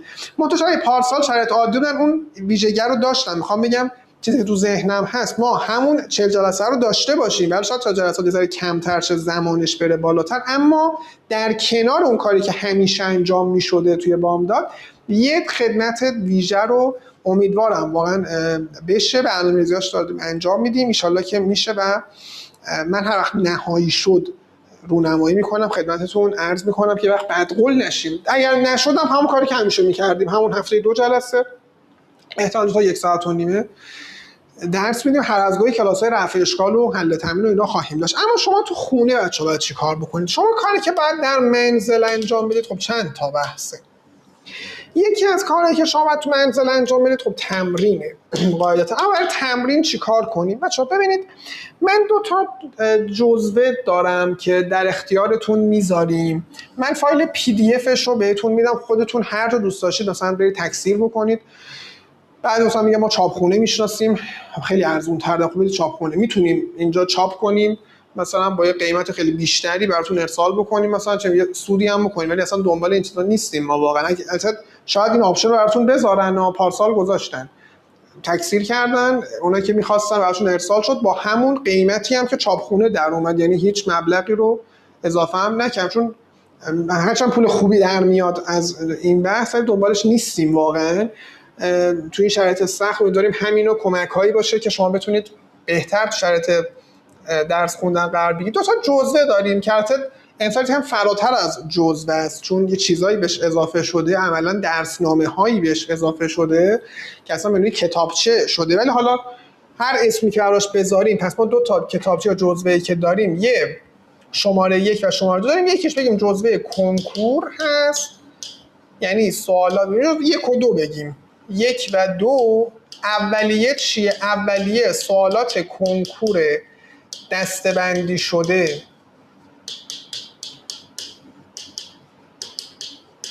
از سال 1390 تا 1405، 16 سال کنکور هنر، هم کنکور داخل هم کنکور خارج از کشور، و بعضی سال‌ها هم که خب 2 تا کنکور داخل برگزار شده، 402 403 404 ما اردیبهشت و تیر داشتیم.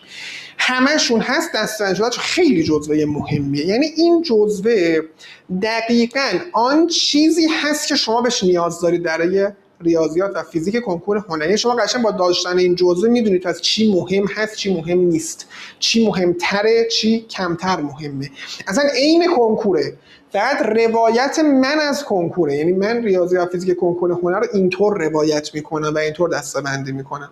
پاسخ داره، چون پاسخش در اختیارتون قرار میگیره. پاسخش رو من خودم دست‌نویس نوشتم، یعنی میتونستیم مثلا شما رو ارجاع بدیم به فلان کتاب، پاسخ سوال کنکور توش هست. اما برای مهم بود با همون روشی که سر کلاس یاد گرفتید با همون روش بتونید به پاسخ مراجعه بکنید و اینها از این نظر. ولی جزء دوممون چیه؟ این میشه سوالات شبیه ساز کنکور، سوالات آزمون‌های سنجش هست دسته‌بندی شده از سال 99 تا 405. یعنی در واقع اون اولی خود کنکور، دومی شبیه ساز کنکوره. چون بعداً بهتون میگم توی درس من سوالات آزمون سنجش بسیار مهمه. توی ریاضی و فیزیک بارها پیش اومده که ما از سوالای سنجش سوال تکراری داشتیم. بچه‌ها یه دقیقه من برمیگردم، عذرخواهی میکنم.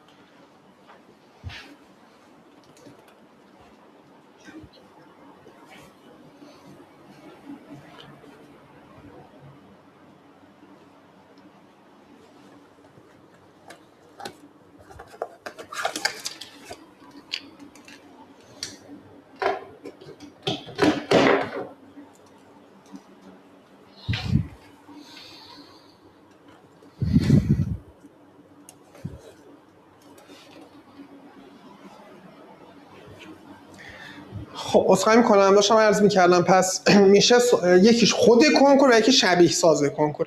هر سال بچه‌ها از این دومیه کلی سوال توی کنکور هنر اومده، برای اولین بار اومده ولی نمونهش ما توی این داشتیم و این دوتا کافی. یعنی خود اولی فکر می‌کنم حدود 1400 تا تست، دومه اگه اشتباه نکنم چیزی حدود 2300 400 تا تست، یعنی در مجموع چیزی نزدیک 4000 تا تست میشن. البته این دومی داره آپدیت ترن باز میشه، بیشترم دارم میکنم سوالاتش رو. نزدیک 4000 تا تست. اصلا شما دیگه نیاز به چیز جایگزینی ندارید. من یه فایلی آماده کردم مشابهت‌های کنکور 405 با اینا نشونتون فقط بدم.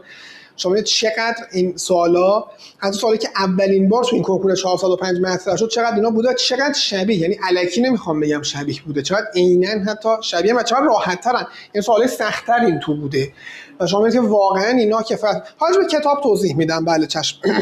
و چقدر اینا کفایت میکنه حتما. اینا پس یه پاسخ دست‌نویسی داره با همون روشی که سر کلاس ما کار کردیم. خیلی بچه‌ها راضی بودن از این دوتا تو این چند سال اخیر و خیلی کمکشون میکرد. میگم چون نیست، چون نمونه مشابهی از این ندارید. 4000 تا تست منطبق با آخرین تغییرات و حتی بتونه پیش بینی بکنه. یعنی من به عنوان یه سند نشونتون میدم که ادعا اینو من پیش بینی کردیم، واقعا پیش بینی کرده بودیم سال کنکور 405 رو یا نه. عرض کنم بچه شما در کنار این خب باید ارزیابی هم داشته باشید، فقط که تمرین نیست.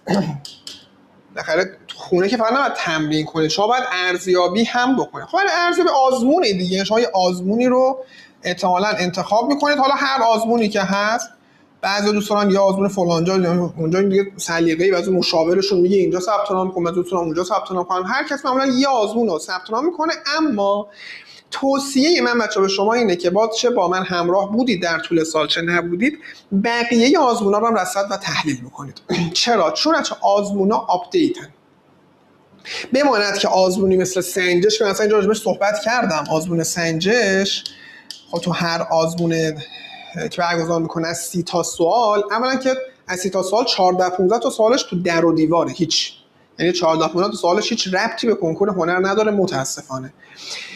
اون 14 15 تا دیگه که سوالای خوبیه بچا بارها توی کنکور هنر تکرار شده. اصلا برای همین من بیس این فایل دوم رو آزمون سنجش گذاشتم، چون خیلی شبیه سازی خوبی بوده از کنکور و مشخصه که اون پشت پرده بانک سوالات سنجش و بانک سوالات کنکور انگار یه ارتباطاتی بینشون هست، نمیتونه بی ربط باشه. اینقدر سوال از تو اینا در اومده، تو سنجش‌های چند سال در اومده، نمیتونه بی ربط باشه. پس اون بانک سوال ارتباطاتی اون پشت مشخصه هست. اما خب گفتم دیگه تو هر آزمون 30 سوالش هر 30 تاش خوب نیست. حتی بعضن آزمونایی که 20 تا سوالش به درد نخوره. من دارم خیلی خودمو کنترل میکنم از الفاظ نامحترمانه و نامؤدبانه استفاده نکنم، چون واقعا توصیفای خیلی بدی میشه کرد سوال بدای سنجش رو. ولی چه کنیم که اون سوال خوباش، اون سوالایی که قشنگ تو چارچوب کنکور هنر تکرار شده، بارها هم تکرار شده، پس ما ناچاریم خوباش رو حتما کار بکنیم.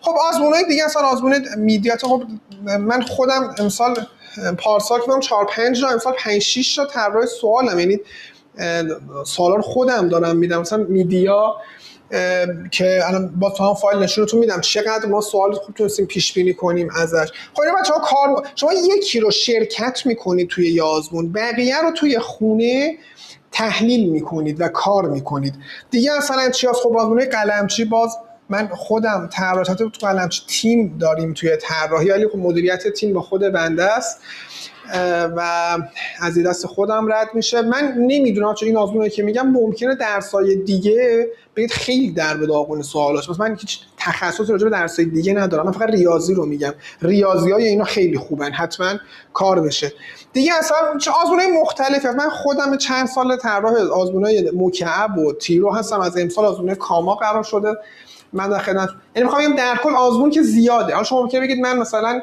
یه کانالی پیدا کردم هر هفته مثلا آزمون مثلا فلانجا برگزار میشه، فایلشو میذاره تو تلگرام، اونو برداری تحلیل کن. اینا آپدیت هم. کتاب یه بعدی که داره اینه که مثلا یه کتاب مثل کارنامه که سال 90 خورده ای آپدیت شده، دیگه چند سال آپدیت نشده، ولی آزمونا هر سال دارن آپدیت میشن.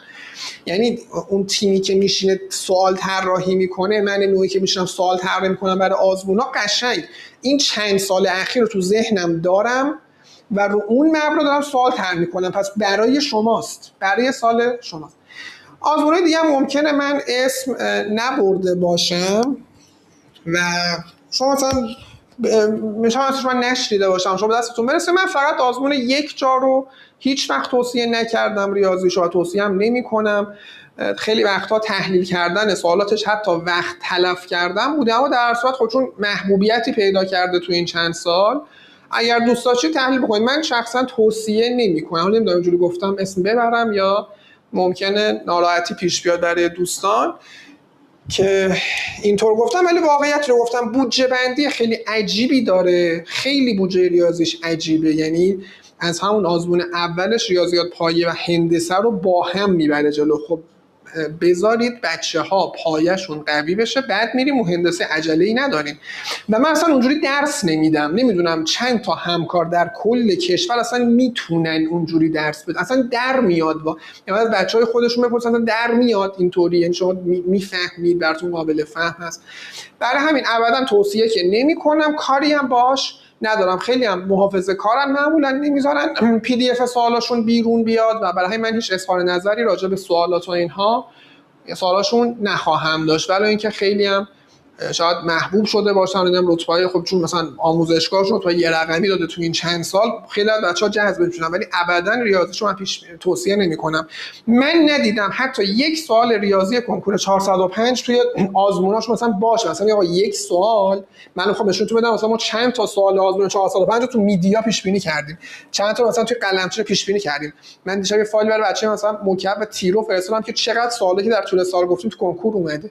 من یک سوال فکر نمی کنم واقعا اون در واقع مؤسسه توی کنکور ریاضیشون مشابهت داشته باشه. بعضا بچه‌ها توی پی وی برای من میفرستن، من اینطوری هم که سوال یکو که اصلا، سوال دو که اصلا، سه که اصلا، حالا 4 خوبه تحلیل بکنی، 5 و 6 و 7 که اصلا، 8 حالا اگه دوست داشته. یعنی اینجوری هم قشنگ بچه‌ها. خب این چه آزمونیه که به نود سوالاشون خیلی گیر کرده تو دهه 90، خیلی گیر کرد، یعنی سبک سوالا همچنان گیر کرد تو دهه 90 و تک و توک مثلا سوالای سال قبل رو کپی میکنن، عدداشو عوض میکنن. یعنی اوج مثلا طراحی سوال و پیش بینی سوالشون در همین حد بوده. برای همین اصلا توصیه ندارم که بخواید ریاضیاشو تحلیل بکنید. البته ممکنه امسال بیاد بگیم نه، مثلا بفرست برام من بگیم نه چقدر امسال متفاوت شده. من دارم سالهای گذشته رو میگم که اصلا ریاضیات خوبی رو نداشته، توصیه نمی‌کنم.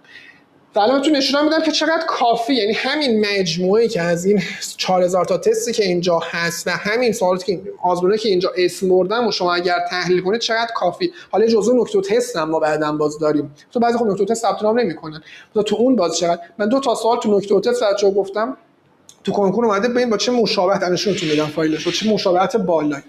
خب بحث بعدیش در مورد کتاب هاست. من با این مقدمه چینیایی که پس گفتم کلاً خرید هیچ کتابی رو توصیه باز نمی کنم، به دلایلی که عرض کردم. اولا که کتاب‌ها نقص داره، مثلا کتاب کارنامه که اسم بردید نقص داره، آخرین بار دهه 90 آپدیت شده و دیگه آپدیت نشده. اصلا یه سرفصلی که اصلا دیگه نمیاد. مثلا این برگردم این چیز تو اون صفحه اول که می نوشتم مطالب مثلا تقسیم بخش بازدیری دنبال حساب اینو نیستن تو رادیکال مرکب نیست تو کتاب کارنامه. بجاش یه فصل احجام که دیگه اونجوری نمیاد، یه فصل احجام تو کتاب کارنامه است.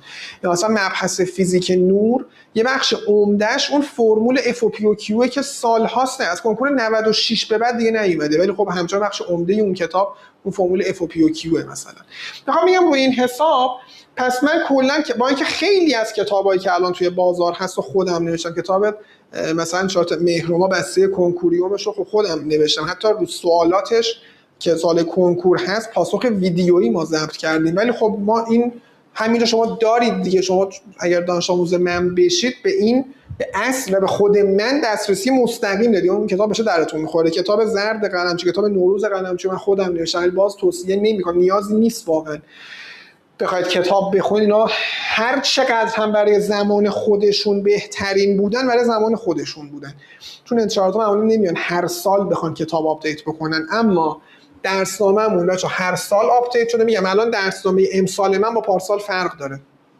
من تو همین یک هفته کلی تغییرات دادم و بازم دارم تغییرات میدم طرح درس رو و این مجموعه تست‌ها، این 4000 تا تست که داریم باز آپدیت شده. آزمونا هم که هر سال آپدیتن، البته یه ذره سنجش که یه جاهایش میلغزه، ولی در کل همون خوباش باز آپدیت و باید کارش و همینا واقعا کفایت میکنه. شما به چیز بیشتری از اینا نیاز ندارید. منتها خب در بین کتابا اگر کسی دوست داشت، خیلی اصلا کتاب تست انترات کانون، کتاب مربع صورتیه رو میگیرن کار میکنن. من باز توصیه نمیکنم شما وقت بذارید روی مجموعه سوالات خودمون، خیلی براتون بهتر و بصرفه تر هست.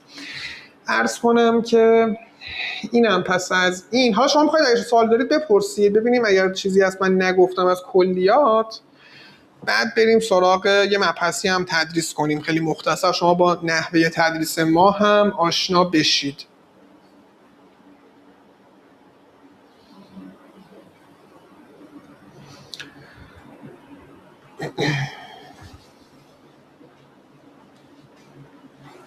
مثل اینکه پس سوالی هم ندارید. کلا چقدر بچه‌های کم حرفی بودید. از اون کلاس‌های خاصی میشه که خیلی حرف نمیزنید و حتی نمیشه قضاوت کرد دیگه، چون کلاس رایگان بوده. خیلی از بچه‌ها ثبت نام نکردن، بعداً ثبت نام میکنن. درسته که فقط به تمرین خودمون رسیدن. نه واقعا اینطور نیست. هرچند جمله شاید معروفی باشه ولی نه واقعا اینطور نیست.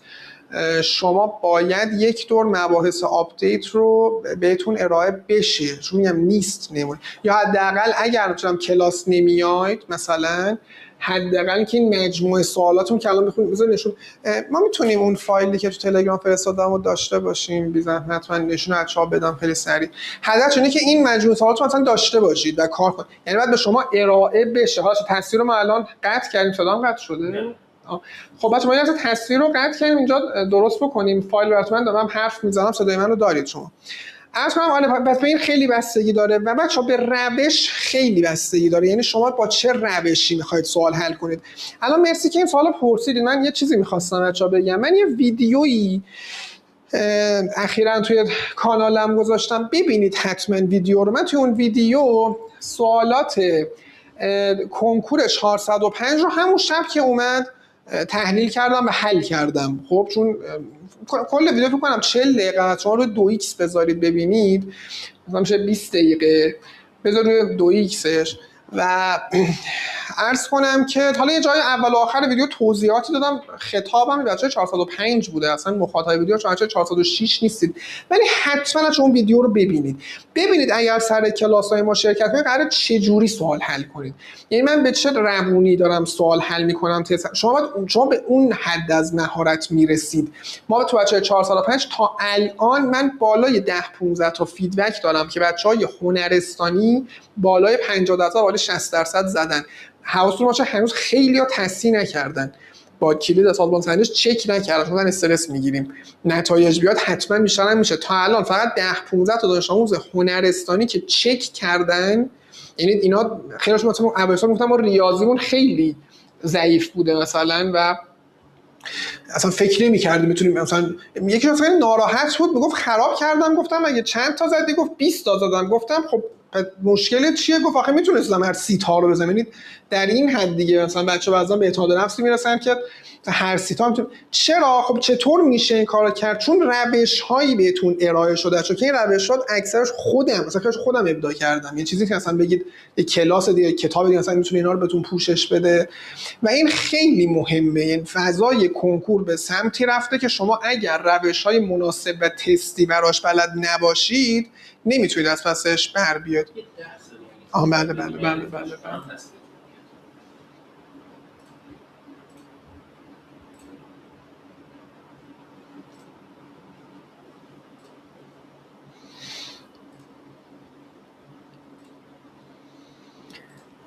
خب بچه‌ها پس اینو حتما به اون ویدیو رو ببینید. اون حتما میگم مخاطب اون ویدیو 406 نیست، ولی ببینید قراره چه جوری بتونید سوال حل کنید.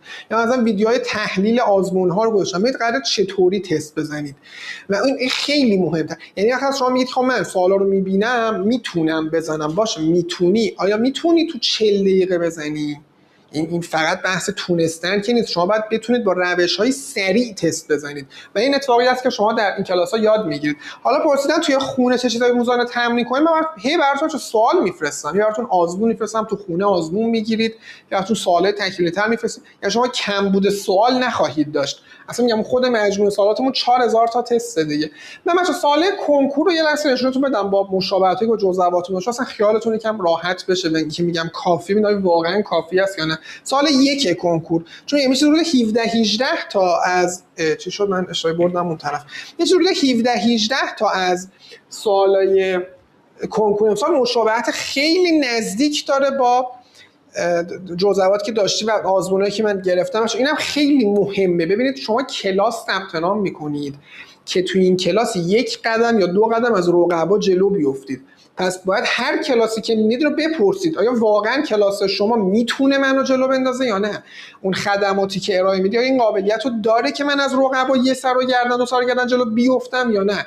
خب اگر نتونه یه مجموعه سوال پیش بینی کنه، من چرا گفتم آزمونای فلان جا رو پیش بینی نمیکنم؟ چون اصلا پرته، اصلا نمیتونه براتون سوال ریاضی پیش بینی کنه. ممکنه بگید چطور مثلا رتبه برتر خوب میده؟ من به نظرم بچه‌هاشون احتمالاً چیز دیگه در کنارشون کار میکنن برای ریاضی، اکتفا نمیکنن فقط به ریاضیات اون آزمونی که خودشون داره برگزار میکنه. عرض کنم پس حالا سوال 1 کنکور رو نگاه کنیم. سوال 1 گفت چند تا عدد وجود داره که اختلاف خود عدد و مربع اون عدد، یعنی x تا x توان 2 دیگه، اختلاف x تا x توان 2 بشه 2.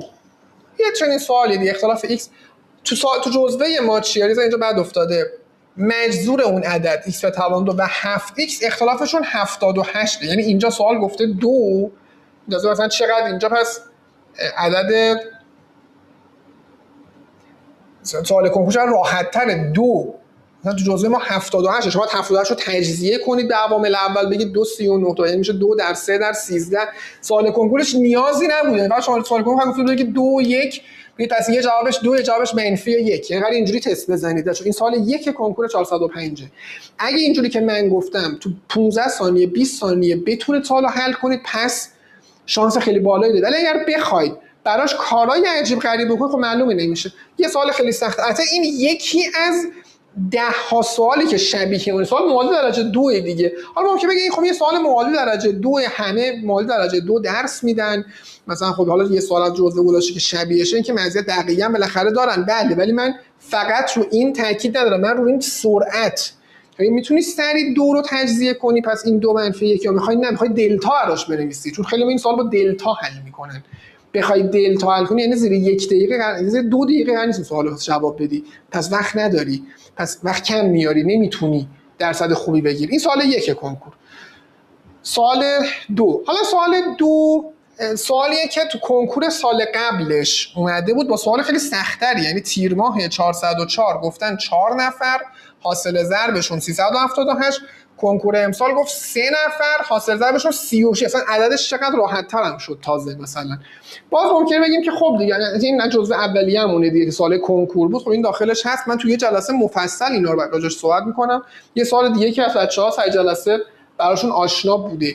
حالا تو آزمونا چقدر سوال اونجوری. این از سوال 3 کنکور که گفتم تو آزمون آخر میدیا من این سوالو دادم، تو آزمون آخر میدیا، تو آزمون جامعه سوم که یه عددی به 7 تقسیم شده باقی موندهش 6، به 8 تقسیم شده باقی موندهش 3، بگید عدد چی بوده؟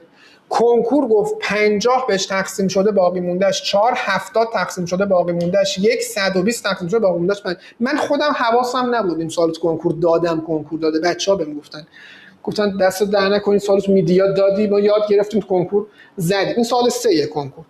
سوال 4 کنکور. سوال 4 کنکور این سال برای اولین بار توی کنکور هنر اومده. اصلا ما محاسبات این شکلی توان نداشتیم.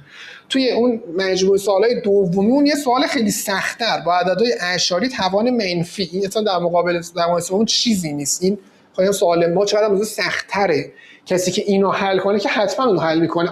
ادامهش رو یادم رفت، ادامهش فرج 3 باز سوال داشتیم ما، بعد یه سوال میذاشتم که اون چون سوال کنکور 2 تا سوال عملا تو هم ادغام شده، برای دومیش باز چقدر ما مشابهت داریم تو جزوات، این از جزء دومی همون. برم سوال 55 سوال فیزیک. 2 نفرن با سرعت‌های متفاوت فاصله 300 متر به سمت هم حرکت میکنن، بعد از چه مدتی همدیگر رو میگیرن، به هم میرسن.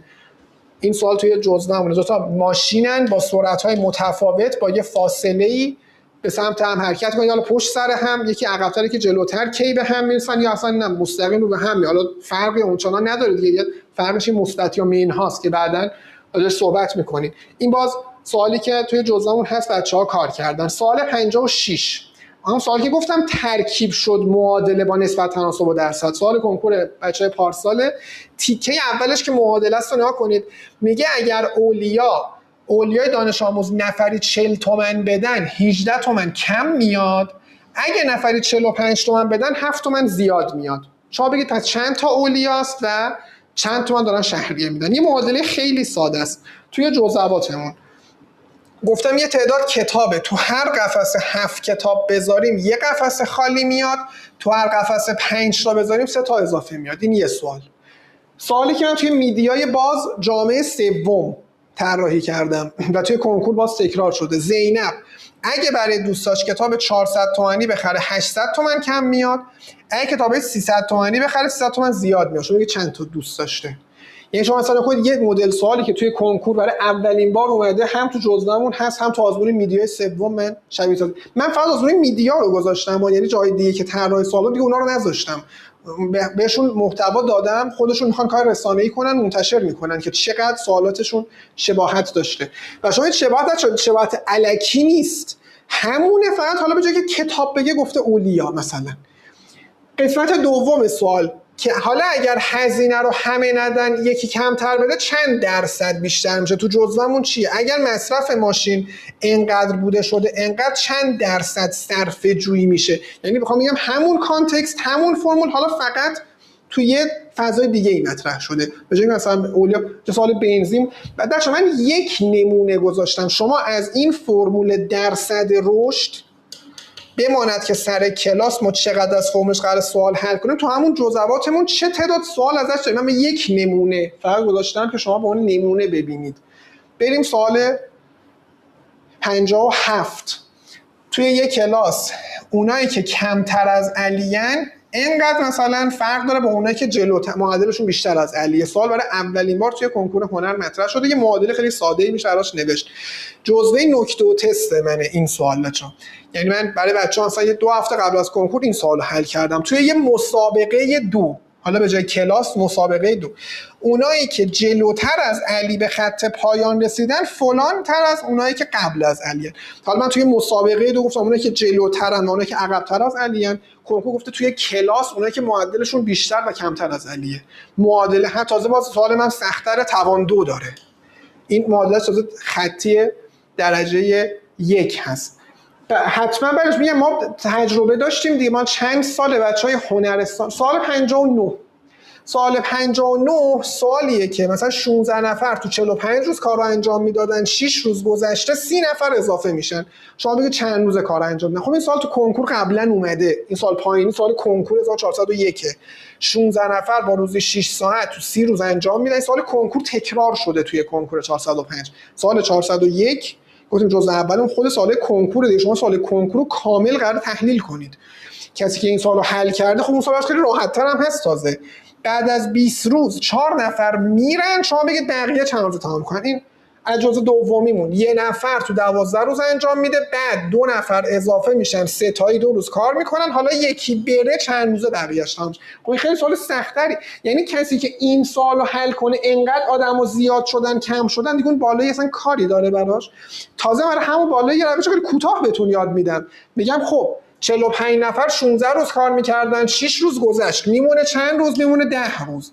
45 نفر تو 10 روز، حالا 30 نفر اضافه شن بشن 75 نفر توی چند روز؟ تو x روز. این معادله رو حل کنید، 450 رو تقسیم بر 75 میکنید میشه 6. یعنی میتونید سوال قشنگ تو 20 ثانیه حل بکنید. چرا؟ به شرطی که بلد باشید دیگه. خب بلد نباشید، اگر شما سوال این سبکی کار نکرده باشید، مثال ازش ندیده باشید. من چقدر تو آزمونه میدیا راستی گذاشتم، یادم رفته سوال میدیا رو بذارم. تو آزمون 4 و آزمون 3 و 4 میدیا من چند تا سوال این شکلی بعضیا راحت‌تر و سخت‌تر گذاشتم، فراموش کردم بذارم. سال 61 خیلی از بچه‌ها میگفتن سال 61 بعد از 10 سال توی کنکور هنر دوباره تکرار شده. بله درسته، 10 سال نیومده و تو جزء دومی بود. اینجا گفته بود موکت 6 در 10 رو ببریم 4 در 15 بسازیم. تو جزء من گفته بودم 2 در 12 رو ببریم 3 در 8 بسازیم. جفتش هم عین همه. چرا عین همه؟ چون 6 در 10 میشه 60، 4 در 15 میشه 60. اینجا هم 2 در 12 میشه 24، 3 در 8 هم میشه، یعنی همون سال فقط عددش عوض شده. یه برشی از مثل برش پلکانی بهتون یاد میدم، با یه برش یعنی جواب این سوال میگه با چند برش میشه یه برش، ولی اینجا گفته چون به چند تیکه تقسیم میشه، خب شما موکت رو یه برش بزنید 2 تیکه درست میشه، جوابش میشه 2. این فقط یه تغییر خیلی یکیش تو جزء ما گفته چند برش بزنیم، کنکور گفته چند تیکه از توش در میاد. برم سوال 60 من میگم مشابهت‌های خیلی زیاد رو انتخاب کردم و اینا سوالاتی که مشابهتش کم بوده. سوال 62 معادله خط، بعد از گفتم 8 سال کنکور 97 اومد دیگه نیومد. 3 تا خط دادن و محور خودش محور مختصات دیگه، محور ایکساس، یه مثلث درست میشه، مساحتش چیه؟ خب تو جزوه ما چنین سوالی یه خط بوده و محورهای مختصات همونه دیگه، محور مختصات همونه. تو سال کنکور اصلا بوده، کنکور 97 سالش این بوده، این جزء اولیه‌مونه، جزء دومیه‌مونه. یعنی من گفتم بچه‌های قوی‌تر رفرنس میدم، میگم من اینا رو درس نمیدم دیگه، اینایی که هر 10 سال یه بار میاد، ولی تو رفرنس میدم برید کار کنید. خیلی بچه‌ها میگن خب ما معادله خط بلدیم از کلاس 9م. خب رفرنس میدم برو سوالاشو حل کن که تو کنکور بیاد بتونی بزنی درصد بالاتر هم بگیری. خب سوال 73 یه سوال هوش متفاوت، اولین بار چنین سوالی پرسیدن که چند تا شکل محدب تو این شکل وجود داره. توی جزوه نکته و تست من این سوال بود، چند تا چارزلی محدب تو این شکل‌ها وجود داره. دقیقاً همون اولین باره بچه‌ها این سوال تو کنکور هنر اومده، هیچ وقت نمونهش نیومد. یعنی مثلا بگیم این سال بارها اومده، ما یعنی سالم پیش بینی کردم. سوال کنکور 75 برای اولین بار گفتن چند دسته خط موازی وجود داره. توی جزوه 2 تا سوال براش پیدا کردم. از جزء دومی همونه چند دسته خط موازی، چند دسته خط موازی. خب کسی که این سوالو حل کرد، تازه این سوال یه چالش خیلی بزرگی هم داره که اینو حساب کنم، یعنی همیشه این بچه‌ها سوال از من میپرسن سر کلاس چرا جواب این شده اون نشده. ما راجع این سال بحث میکنیم سر کلاس، اتفاقا مطمئنم سال شما هم قرار بحث شه در مورد این سال. خب وقتی ما بحث کردیم توی کنکور رفتن یه سال دیدن که اصلا منشون سال جدیدی برای دانش آموزای من این سال جدیدی نبوده، تو جزوه‌مون بوده. اصلا ممکنه یه سری مسخره بکنم میگن که چرا این سال تو جزوهش مثلا بوده، هیچ وقت این سال تو کنکور نیومده. خب نه، من پیش بینی این که ممکنه اولین بار تو کنکور هنر بیادم تو اون 4000 تا سوال گذاشتن، دارید نمونهشو میبینید. سوال 76 سوال گرما، سوال مقایسه ای از گرما. یعنی ما ممکنه مثلا سوال گرما یه فرمول Q مساوی MC دلتا تتا، خب همه بلدن یا همه درس میدن. نه، سوال مقایسه ای که یه بار 1 گرم آلومینیوم حالا 250 گرم آلومینیوم مقایسه کنم گرمای این چند برابر اون بوده. خب یه سوال مقایسه اینجا افزایش دمای این چند برابر اون یکیه. یه سوال دیگه مقایسه ای که اگر آب رو این کارو کرده حالا نمیدونم این فلان مایع رو چی کار میکنه. این سوال تو نکته اون جزء دومی هم، اینم جزء نکته و تست که با ماده آ فلان کرده با ماده بی قراره چند برابر بشه. این سوال مقایسه‌ای گرما. 3 تا سوال من تو جزواتم پیدا کردم که هست. سوال بچه چالشی 77 کنکور امسال برای خیلی بچه قوی سوال پیش اومده بود که الان این نیروسنج که از این ور با 100 نیوتن اون ور هم با 100 نیوتن کشیده میشه چه عددی نشون میده؟ آیا 0 یا 100 یا 200؟ یه سوالی تو جزء دومیمون هست که این طناب داره با زاویه 30 درجه کشیده میشه و این 6 کیلوییه، این نیروسنج چند تا نشون میده؟ خب بچه‌ها سر کلاس اصلا میپرسن، میگن یعنی این 30 درجه هیچ تأثیری نداره؟ من جوابم چیه؟ میگم نه، همون نیروی کشش نخه. حالا شما هر جور دوست داری بکش، میخوای با زاویه بکش، میخوای صاف بکش، میخوای بالا، میخوای دو طرف بکش، از یه طرف بکش، همون نیروی وزن اینو نشون میده. 6 ضرب در 10 که میشه 60. جواب این سوال هم میشه همون 100. این سوالش اولین باره توی کنکور هنر مورد سوال قرار گرفته. یعنی شما اگه بگردید تو تمام سوالا نمونهش نیست، شبیهش سوال نیست. جزوه دومیمون هست. سوال 78 سوال اصل پاسکال، یه جک هیدرولیکه میگه شعاع اینوری 8 برابر شعاع اونوریه، نیروی انقدر نیوتنی اینجا بذاریم اونور چند نیوتنی. سوال جزوه دومی ماست. نکنید دو تا داره جک هیدرولیک، دو تا پیستون داره. این دفعه فقط سوال گفته که 20 برابره. کنکور گفت 8 برابر، تو جزوه ما گفته 20 برابر. یه طرف 40 نیوتنی باشه، اون طرفه و چند نیوتن باشه. یعنی همون فرمول و همون رابطه با عددهای متفاوت، حتی تقریبا همون شکله، شکل تقریبا همونه. این سوال توی کنکور. البته این سوال کنکور امسال پارسال هم اومده بود. یعنی این سال شما هم تو جزء اولیه من این سال کنکور رو می‌بینید، هم تو جزء دومی هم این سال رو می‌بینید. خب کسی که این دوتا رو حل کرده چرا نباید اون سال بالایه رو جواب بده؟ همینا فقط عدد عوض شده. گفته 20 برابر، حالا امسال گفتش 8 برابر. به جای 20 8. بعد حالا 8 به توان 2 میرسه 64 و 96 تقسیم بر 64 میشه. اینجا اصلا 20 به توان 2 میرسید 400 و تقسیم. و اون حالا این 2000 کیلو تقسیم بر 400. سوال بعدی سوال 79 بچا. این سوال خیلی سوال خاصیه. ما توی بامداد پنجشنبه کنکور برگزار شد دیگه هفته پیش. یک شنبه از یه جلسه رفع اشکال بچه‌ها گذاشتم، گفتم بیاید یه دور یه 3 روز قبل از کنکور من نکاتی که احتمال داره براتون مهم باشه با هم بررسی بکنیم. من تو اون کلاس یک شنبه این شکل رو براشون بررسی کردم، شکل کتاب درسی سال نهم متوسطه اول علوم تجربی سال نهم. بیاید کتابشو باز کنید، تو پی دی افشو ببینید، این شکل کتابه. همین شکل سال کنکور شد. یعنی همون شکلی که من 4 روز قبل از کنکور گفتم شکل مهمه، اصلا برای خودم عجیب بود. شما فکر کنید 4 روز قبل کنکور یه چیز بچه‌ها کار میکنم همون شکله ها، فقط این عددهای 50 50 50. خب پس میشه جوابش. یعنی من همین سوالو حل کردم برای بچه‌ها دیگه. یک شنبه پنج شنبه توی کنکور سوال اومده. کاش ویدیوشو میتونیم ویدیوی اون کلاس یک شنبه رو کات کنیم مثلا که من این سوالو حل کردم بذاریم شما ببینید خیالتون راحت شه که پس نه واقعا این هست. سوال 80 بچه‌ها تنها سوالی که از نور آینه عدسی اومد. خب عدسی واگرا کشیده خود سوال. شما فقط باید بدونید کسی که مشکل نزدیک بین داره عینکی که میذاره عدسی واگرا. خب ما سر کلاس درس میدیم که سوال کنکور 401. این فکر کنم دومی یا سومین سوال 401 شد که تو 405 تکرار شده. دقت کردید بچه‌ها؟ من برای الان دقت کردم خودم. کنکور 401 خارج از کشور فکر کنم 3 تا از سوالاش تو 405 تکرار شده. یکی این، یکی همون سوال همکاریه بود، یکی دیگه هم بود چی بود؟ یکی دیگه هم بود فکر کنم 3 تا شد. خب تازه تو کنکور 401 دیگه شکل رو نکشیده، فقط بچه‌ها باید میدونستن که جواب میشه نزدیک بین واگرا. باز همون نزدیک بین واگرا. تازه شکل من تقلبم لازم رسونده. چون چند تا 17 تا این چند صفحه است این فایل؟ فکر کنم 17 یا 18 صفحه است. میشه 17 یا 18 تا سوال از 30 تا سوال بچا تو مجموعه سوالات سالیانه ما و نکته و تست ما و کلاس‌هایی که داشتیم سوال حل کردیم و آزمونایی که من افتخار طراحی سوال داشتم باشون همکاری کردم اومده. یعنی میخوام ببینید که ما همونطور که کنکور 405 رو پیش بینی کردیم. بچه‌ها تو فضای مجازی چقدر بچه‌های 405 مثلا حالا خیلی که ما کلاس نداشتن میگن کنکور سخت بود. کنکور خیلی سخت بود. اون وقت چطور میشه من میگم از بچهای من 10 15 تا بالای 10 15 تا هنرستانی بالای 50 60% زدن؟ خب چون اصلا براشون آشنا بود. مثلا این سوالا رو کار کردیم، رفته سر جلسه سوال مشابه شده. مثلا این سوال غیر چقدر بچهای بامداد پارسال من تشکر کردن که دعوت کردن این سوال رو گفتیم ما اصلا حفظی زدیم.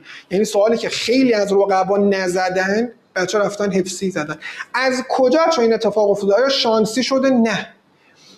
من فقط فایل امسال رو آوردم، سال قبلم بوده. من چرا تو کانال خودم نذاشتم؟ بچه 405 در کل بچه‌ای که خیلی گناه دارن. مثلا لطفا شما هم تو فضای مجازی بچه 405 خیلی کنکاش نکنید.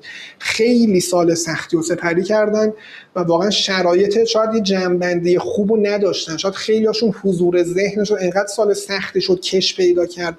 بعد فاصله بین نهایی با کنکورشون گفتن بیشتر میشه، کمتر بهشون وقت دادن. خیلی‌ها حساب کردن میتونن جمع‌بندی کنن، نرسیدن جمع‌بندی کنن. همه اینا رو باید در نظر بگیریم. واقعا نه سرزنش کنیم ابداً بچه‌های 450. حتی واقعا ممکنه انقدر یه سری بچه‌های خوب خراب کردن ریاضی رو، ممکنه با درصدهای پایین‌تر هم تراز خوب بگیرن. ولی خب اون بچه‌هایی که قدر دونستن ریاضی راحتی داشته. شما برید ویدیویی که من گفتم پس ببینید چجوری سوال 405 رو حل کردم ریاضی‌ها. شما اونجوری قراره حل کنید. بچه‌ها منم اونجوری سوال حل کردن. اونایی که بالای 50 60% زدن قراره که اونطوری بشه. خب گفتن که من جواب کامنت ها رو سریع بدم چون من وقت نکردم امروز درس بدم. خیلی عذرخواهی میکنم. یه جلسه دیگه رو در نظر بگیریم که من از اول شروع کنم به درس دادن. اصلا این مبحث رو شروع کنیم. فکر می‌کنم قراره از هفته بعد، درست میگه، از هفته بعد بهتون اطلاع میدم چون که ثبت نامتون قطعی میشه، اطلاع رسانی میشه. ما احتمالاً از هفته بعد شروع میکنیم درس رو. اگر دوست دارید، من دوست داشتم جلسه اول نمونه تدریس من رو ببینید. توی آپارات اگر سرچ کنید، توی یوتیوب سرچ کنید، نمونه تدریس من هست. توی کانال تلگرامی خودم نمونه تدریسم هست. حتما تو کانال تلگرامیم خیلی تند درس میدم چون به بچه‌ها درس دادم، آزمون براشون تحلیل داره میشه. مثلا تو آپارات خود بامداد نگاه بکنید، مثلا جلسه اول سال 404، جلسه دوم سال 404، اون جلسات رو ببینید. من البته اول هر جلسه این توضیحات این شکلی رو میدم، اونجا رو رد کنید، برسید به آخر جلسه که دارم درس میدم، تدریس نمونه تدریس من رو ببینید، مطمئن باشید و ثبت نام کنید. این نگید حالا میرم ثبت نام میکنم ان شاء الله باش ارتباط نمیگید، واقعا ارتباط برقرار میکنید با من یا نه؟ آیا اعتماد میکنید؟ چون خیلی مهمه شما یه جا رو انتخاب کنید، اعتماد کنید باش برید جلو. دیگه حالا من هی وسط سال بیام شک کنم نکنه اینجا میرفتم بهتر، نکنه اونجا بهتر، دیگه این وقت این چیزا نیست. یه جا رو مطمئن انتخاب کنید، مطمئن شید با بیان من نحوه تدریس من ارتباط برقرار میکنید، به این چیزی که گفتم اعتماد کامل رو دارید و با این مجموعه سوالات و این تدریس میایید جلو.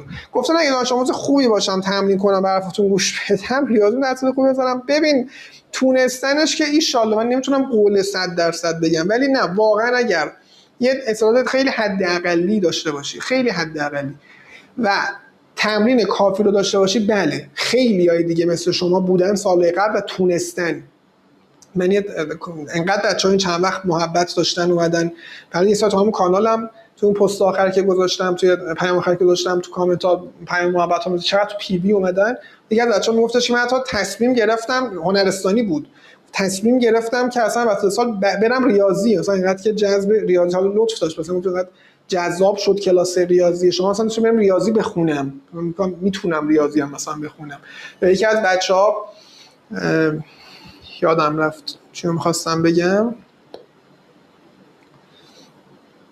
یادم رفت. میگم چون بقیه هم تو یکی از بچه‌ها کیانا رو می‌خواستم بگم، میگفتش که من از اول سال چند جلسه کلاس رفتم ریاضی، دیدم نمیتونم، گذاشتم کنار. یه جلسه ما رایگانش رو برگزار کردیم، اومد سر کلاس، از اونجا شاگرد ما شد و تو آزمون آخر قبل از کنکور 77%، کسی که اول سال گفته بود نمیتونه، مثلا تو آزمون آخرش 77% ریاضی زد، توی کنکور برگشت گفت 18 تا درست زدم، چند تا سوال هوشو گفت شک دارم، جرئت ندارم چک بکنم، تنها ترجیح چک نکنه، ولی 18 تا درست زده. یعنی اگه هر 18 تا اگه اون هوشاش هم درست باشه که چه بهتر، یعنی ممکنه 20 تا 21 درست زده باشه. دو سه تا از هوشا رو گفت من چک نکردم که استرس نگیرم برای عملیم. حالا بگیم بالای 50% کسی که می‌خواست اول سال ریاضی رو حذف کنه، کسی که هنرستانیه می‌خواست حذف بکنه ولی تونست عملکرد خیلی خوبی داشته باشه. بله بچه‌ها اگر اعتماد کنید، تمرین بکنید، حتما هر کلاس چند نفریم، چه ساعته، روز و ساعتی که اطلاع میدن بهتون ما نهاییش میکنیم. ما پارسال فکر می‌کنم یک شنبه سه شنبه بودیم، امسال هم احتمالاً همین میشه، یعنی یک شنبه سه شنبه، ولی گفتم ممکنه یکی از یک شنبه سه شنبه باشه، اون یکی شما یه خدمت اضافه تری بخوایم ارائه بدیم به شما، چون هنوز نهایی نشده. نمیگم احتمالاً روزش همون یک شنبه یا سه شنبه یا شاید حتی جفتش بشه، ساعتش رو اطلاع میدن بهتون نهایی که بشه. و گفتن هر کلاس چند نفریم، خب بستگی داره، معمولا چون کلاس بامداد مثلا شاید 100 نفر 200 نفر ثبت نام کنن، ولی معمولا سر کلاس بچه‌ها فقط 20 نفر میان. یعنی من یادم نمیاد خیلی ما توی بامداد بالای 20 نفر بچه‌ها اومده باشن، نه حتی 25 نفر مثلا اومدن، حتی بعضن سرتون شلوغ‌تر میشد کمتر هم میشد، 5 نفر 10 نفر هم میان. چرا این اتفاق میفته؟ با اینکه مثلا 100 نفر 200 نفر ثبت نام میکنن تو بامداد، چون منظم ضبط میکنن، رو پنل شخصی قرار میدن، خیلی‌ها آفلاین همراهی میکنن. یعنی من هر سال آخر سال کلی دانش آموز دارم که اومده پی ویم تشکر میکنه، مثلا خدا قوت میگه و اینا، لطف داره. بعد میگم شما کجا هستن دانش آموزان؟ اسمشو نشیدم، میگم کجا دانش آموزان بودید؟ میگه تو بامداد آفلاین میدیدم.